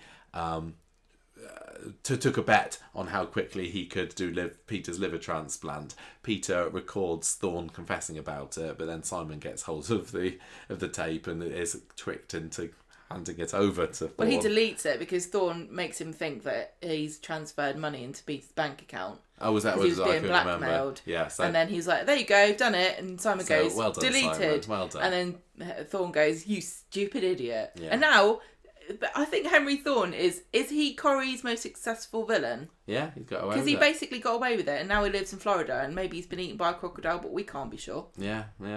So that's kind of it for 2022 for Simon. He's working at the factory. He's just that you really get the impression that they're just kind of treading water with him. Yeah, unfortunately. Yeah. In 2023, Carla suspects that Peter's drinking again because a bottle of whiskey goes missing from her flat, but it's actually Simon. He took it as a present for his friend, and he's like, "Oh, I was going to give it back," etc. Then he gets into this scheme where he decides to buy a returns pallet to sell the stuff and make money, but it's full of crap apart from some vapes. And then Dylan steals some of them and sells them on. Yeah, so this is just Simon being used to facilitate someone else's story, really, isn't it? He had nothing more to do with it after that. He also gets involved in Daniel discovering about Ryan and Daisy's secret affair because he finds Ryan's phone left in the flat, and there was a recording of a conversation between Ryan and Daisy talking about That's right. And he gives it to Daniel because they're all Barlows. Simon then is gutted to find out that his dad's buggered off to sail the world after Carla off to Bilbao. decides Boxing that Day buggering off to Bilbao. he can't possibly stay in Weatherfield and not become a drunken mess again. So that's kind of all 2023 was. We just never saw him, but we could tell that something was a bit out of the ordinary when he started to make a few more regular appearances towards the end. I mean, I suppose it fit in with Chris Gascoigne leaving the role as Peter. It makes sense to see a bit more of Simon. But up until that point, he was such a rare appearance. He was living with Carla for a bit, wasn't he? I think it was early 2023 when he had this supposed flat with his supposed mates outside of the street. And then that's really the kiss of death, isn't it? Have them going to live away somewhere else, never even showing They can't it. even be bothered to pretend there's room in someone's house. No, and lots of people at the time thought, with Peter not in the show anymore, that's yet another link to Simon that's disappeared. What are they going to do with him now? And it turned out Corrie had already thought about that, and it's bye-bye Simon, because as 2023 ended, rumours started circulating that Simon would be leaving the show the following year. It was The Sun that reported this. It was in the gap between Christmas and New Year last Christmas, where, according to Corrie sources, as they always put it, Alex is sad to be leaving Coronation Street, but it really is like a family. But he realises the time is right to move on. He's very excited about the future and other opportunities. So it was kind of painted to look like he'd chosen to leave Alex Bain at this point. But as 2024 went on, there were conflicting reports in the press saying that he was axed. And I don't think it was ever outright came out by anybody and said, this is what happened. We don't know. But we certainly don't know. And then, there were reports in The Sun then saying, he was begging bosses not to get rid of him, keeping him in mind for a future comeback. I don't like stories like that. I know. I'd like to think that it was him that chose to move on, because as much as we say Corrie needs a cast cull, it is people's livelihoods here, isn't it? Yeah, I know, but I also say it's it can't just be down to the actors to decide when they want to go. No. But equally, when somebody does get pushed out, I get really upset for them. Yeah. So we don't know what happened in this situation, but no, but all we can see is what he ended up what he was posting on social media and saying, I'm going to really miss this place and I love working at Coronation Street. You certainly got the idea that from Alex's social media as the final months started approaching, that he was trying to really curry favour with the Corrie bosses. Maybe he could do a Reece Dinsdale and come back behind the camera. He could do. If he wants to work there. Certainly loads of opportunities for people. So, Gemma, 2024, over to you. What's he been up to this year? Well, Simon's excited because Peter's offering him a place on the boat to work, but then it turns out Peter's like, I forgot. Actually, someone else has already... got it. Bloody Peter. Still right until the very end. He's not even in the show and he's still letting Simon down again. It's such a bizarre turn in the story. Why? To have that, why have that weird fake out? I don't understand. Is it to make us think, oh, good, Simon did go with his dad at the end? Because at the moment, I'm just thinking, poor Simon, he's gone off with his dad, and I'm not sure Peter actually wants him there. No, I think he does. Peter definitely wanted him here at this point. He just hadn't done... Peter is a fair weather father. He is not down for any kind of difficulties or hardships. He's fine when Simon's good and okay and dealing with things and coping all right. he's fine to be a dad. But as soon as Simon's in trouble or has any kind of issues, he's like, bye, see you later, too hard for me, I can't be bothered. He is, but I think the idea of him being, than just being shipmates together, he's not going to get himself into too much trouble. I think he kind of pictures this rosy scene of sitting on the edge of the submarine, dangling a fishing rod into the water, catching some great white sharks together, I don't know. And just, it's almost like living a holiday with a bit of scrubbing the poop deck in between. And there's not going to be all the dramas that Weatherfield brings. Maybe Peter thinks, I could not be his dad when he was a child, but now he's a man, perhaps I can have a relationship with him in a different way than I would have done when he was younger. Yeah, the thing is, we have... have... your relationship with your parents will always change as you grow older. But we've learnt already this year that Peter has got himself another girlfriend out on the boat, or maybe it's just one of many. So there is certainly the risk that Peter is going to unwittingly choose birds over his own son again. Yeah, I wouldn't be surprised. Anyway, Carla sacks Simon because he started having a drinking problem. He turns up, he's supposed to be driving the delivery van at Underworld, but he's too drunk. And he also decides to organise an after-hours drinking sesh with Bobby in the bistro, and he crashes the car that has got Sam in it when he's supposed to be driving him to a chess competition. They've liked to flirt with the idea of Simon being a possible alcoholic and maybe following in his dad's footsteps, haven't they, over the years? Yeah. There was that time when he was getting drunk in the bistro with his mates, the other time when he had this lock-in with Shona. So it's always been there in the background a little bit. Well, when you've seen somebody cope using alcohol, even if it hasn't worked as a strategy, it's still something that you've been modelled on. And I think that despite everything that Simon has seen Peter do, he still does want to be like him and want to get his approval and want to... Yeah. If it was so easy as to watch somebody make a mistake and then not make that mistake yourself, the human race would be in a much better position, wouldn't we? So anyway, Simon hands himself into the police because of this car crash. He and Sam ditched the car and ran away, and then they find it, and he basically hands himself in. He gets a 6-month driving ban, which I hope doesn't involve boats, and he has 80 hours of community service, which he's finished now. Yes. You never see him doing it. Good that they mentioned that in the script last week. I hate it when they do that, but they have to. But it just really Otherwise, annoys people me. like us will be saying, and he has got to do community service. I don't think he'd have got all 80 How hours do you done manage by to do this that point. so quick? I suppose he's got nothing else to do. Yeah. Nick refuses to let him stay in the flat anymore because of endangering his son Sam, and so Simon spends the night sleeping rough. But then he decides enough is enough. He's going to find a support group to control his drinking, and unfortunately, it is the Ultraviolent Institute, because he goes to a wellness seminar and it's led by Rowan Cunliffe, who is the evil, charming, charismatic cult second in command, middle manager. Yeah, Simon finally sees it was even though Rowan is got sinister intentions.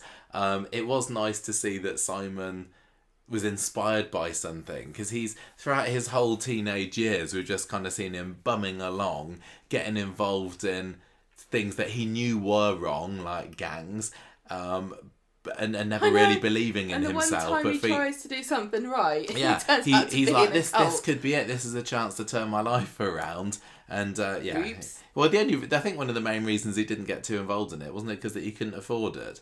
Because even at the end, Rowan gets somebody from the Institute to go and talk to him about his business idea. Yeah. And so he's about to go on a free retreat, isn't he? Yeah.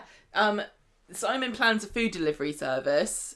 He kind of gets inspired by the Ultraviolent Institute, and they seem to have a weird business branch of this cult where they kind of encourage you and give you business plans. But his business plan is crap, and they're not interested in it. And he and Simon's like, I want to improve myself, but I can't afford to pay all this money. And then he hears from Peter, there's a job going, and Nick and Toya convince him to leave. Well, he's about to go on this retreat for free, isn't he? Yeah. And Nick and Toya worry that he's going to get sucked in the same way They go as behind. Leanne has. I think they get Peter to get him to come on the boat. and then they explain to Leanne, like, this is why we've done it, and she gets mad at them, but I think everybody knows that this was the right move for Simon to get the hell out of there, away from all these bad influences and his stupid app idea. Yeah.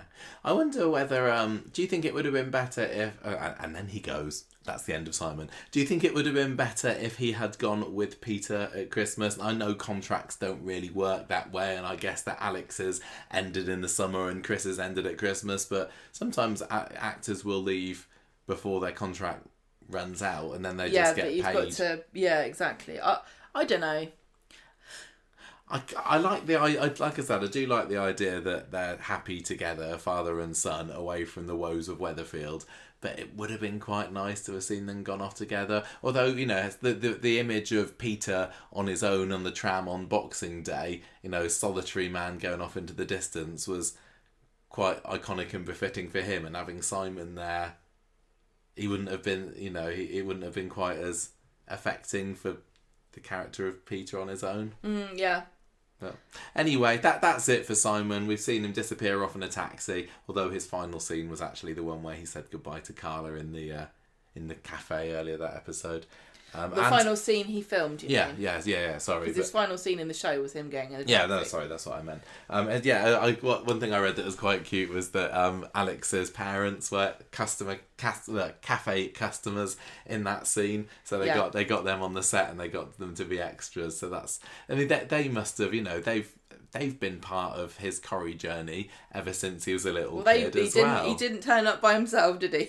No, so it's kind of the end for them too. Yeah. Anyway, that's it. Alex has had a variety of interviews since he's left. He says, I'm very positive about leaving. Yeah, the show's been the backbone of my life, but I'm 22 now, and maybe it's time to see what the future holds. It isn't just a job. You become part of a family, and I will always have these people in my life. They aren't just colleagues, they're friends. Obviously, anybody leaving feels sad about saying goodbye to people, but any sadness is a small part of it. That doesn't take away the excitement and anticipation. With Chris going, it felt like the obvious thing for Simon to follow his dad. Simon's been through so much, and he was lost without his dad around. Simon heading off on his adventures means I can have new ones on my own. That's really sweet. Yeah, it's quite, you know. So he's saying that he's happy with the happy ending that he's got. I think we're all glad that Simon's not died or anything. He's too important a character to go.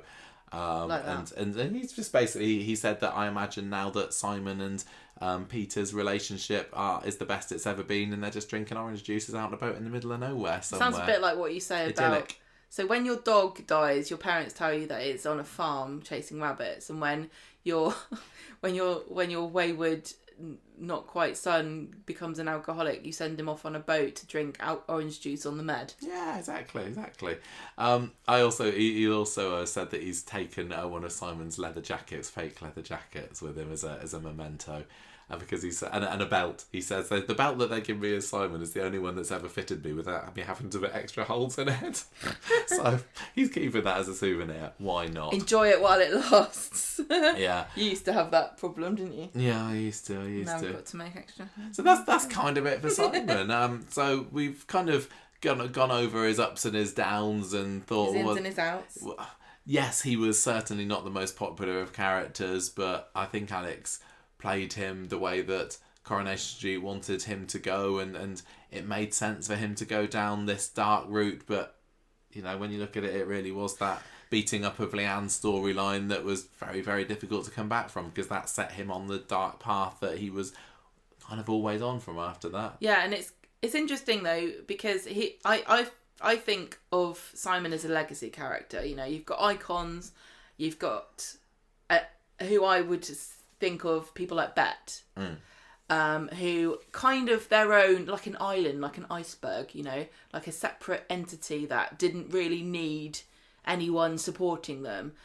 And then you've got legacy characters like Simon, who are woven into the fabric of the show because of their heritage. Yeah. And I think that as a legacy character, this kind of, I do think he'll be back. And I think that this kind of troubled teen period is going to be a bit of a blip.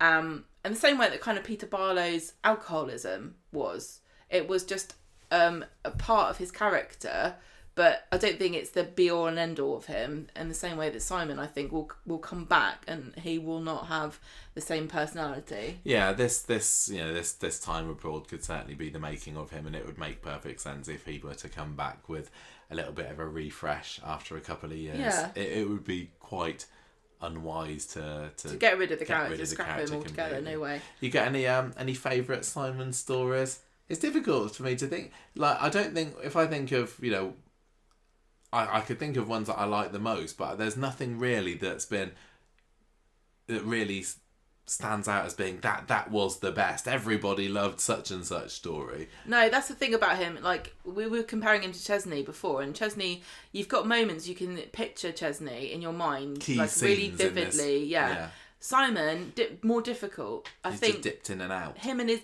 rabbit is a very famous kind of image.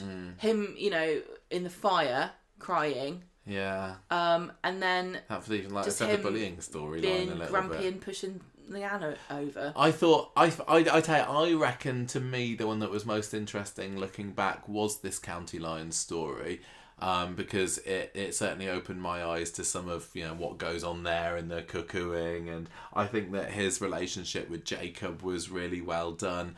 Getting Sam involved. Remember, there was that scene where they're kind of bundling this kid into a boot, and Sam's there watching on his bike with his bike helmet. Why do bad people do bad things? Yeah, I did enjoy that, and also seeing what lengths Leanne would go to protect her son. Like, wasn't there a bit where she dresses up as a nurse and go and deliver drugs to somebody? I mean, we kind of glossed over it a bit, but the story with Ollie was a really interesting one from Simon's perspective, because he became very insecure about how he fitted into Leanne's idea about what her son was. And unfortunately, for all the lovely stuff they set up with Leanne and Simon, and the child she chose, and how much she loved him, she kind of forgotten him already, and she really sees Ollie as her true child because of the biological link, and not Simon, which I think is a really bad message. It's not very friendly for people who are adoptees. I know that there are lots of different opinions about how you feel about being an adoptee, and some people have had really bad experiences and some people have had really great experiences, but from that perspective, he's kind of been rejected by everybody, including Leanne, and she didn't even mean to do it. I still think that over the years she was the closest that he's had to a stable parent. Of course she was, but that's what makes it worse though, because she's like, oh, is Simon gone? I don't know. She's not like gagging for an AI Simon, is she? No, she is not. She is certainly and of not. course, you can't compete with Ollie as Simon, because he's going to be forever preserved as this innocent, gone too soon, wonderful figure that never did anything wrong. Which is another really fascinating angle that they could revisit if they do bring Simon back. And Leanne is just, I don't think she's a fictional character. I don't think she's ever going to get over Ollie, because it's just too good of a well to get returned to for the stories, for the story writers. They're just going to want to dip back into that. She's already been preyed upon twice by people with the mediums, and now the Ultraviolent Institute. And again, it doesn't reflect well on people that are in the real life situation of losing a child. That's why there's so much uproar online, because it's very painful and incredibly real to people that have had this happen to them. And but Leanne and Simon, that's something that might. I mean, what if Simon comes back with a kid? Yeah. That could be not beyond the realms of possibility. Really interesting. I wonder how much Leanne would feel a grandmother to exactly. that kid. That would be a really fascinating next step in Simon's progression as a character. Yeah, maybe he comes Like, back with a girl in his arm, kind of like almost a ready-made family. Move him into a house. Yeah, kind of Continue like the what Barlow happens legacy that way. when David came back with Kylie. Yeah. Yeah. I would love that. I think that would be great. I don't need it straight away. No, but I think if it a doesn't good happen, gap. I'll be disappointed. And hopefully Leanne is still in the show. Yeah. I can't see her going anywhere. No. For the time she being. gets run over by Rowan. Rowan. Shall we finish? We managed to get nearly 2 hours there on old Simon Barlow, but I think it was worth it. Revisiting his teen years, coming back to the character now. A really important character. To him, and hopefully, even though lots of people are a bit down on Simon, we've reminded you of some of his better moments and helped. I think it's helped me to understand him as a character more, sort of really taking a careful look at everything he's been through. Even if you didn't like him, he's still a coherent character, which I've said before on the show is not necessarily true of everybody. No. Even characters that have been in the show for a long time have had wild personality swings. I mean, the one I'm stuck on at the moment is Maria, who has just been incredibly bizarre. If you look at her life story, it's like at times she's stuck in a house that's pouring out carbon dioxide or something. Is that the bad one? What's the one that makes you mad? Okay, that one. The one that has an alarm that goes off. Carbon monoxide. Yeah, she's a character that will bend to fit what the story wants. But whereas Simon, I really do think has been pretty consistent. Yeah, consistent. In his minor roles. Being a bit of a git. Yeah. Okay, let's finish that now then. I enjoyed that. I hope you enjoyed it too. Sorry listeners. that my chemistry's not up to snuff. It's okay. Alex Bain, honestly, the real very, very best of luck. You touched on how when we had a chat with him a couple of years ago. I met him again earlier this year, and he does seem like he's a nice guy, and I wish him well. Yeah. I hope that he gets some other gigs, really takes advantage of this dance training, and maybe comes back to Corrie or gets some other acting jobs. Best of luck to you, chap. Honestly, and he's doing charity football matches and stuff already, isn't he? He's got that on his social media at the moment. Well, he won a football award. Well, that was time. Don't confuse the two. Right, anyway, we're going to go. It's time for tea. It's late. Goodbye, everybody.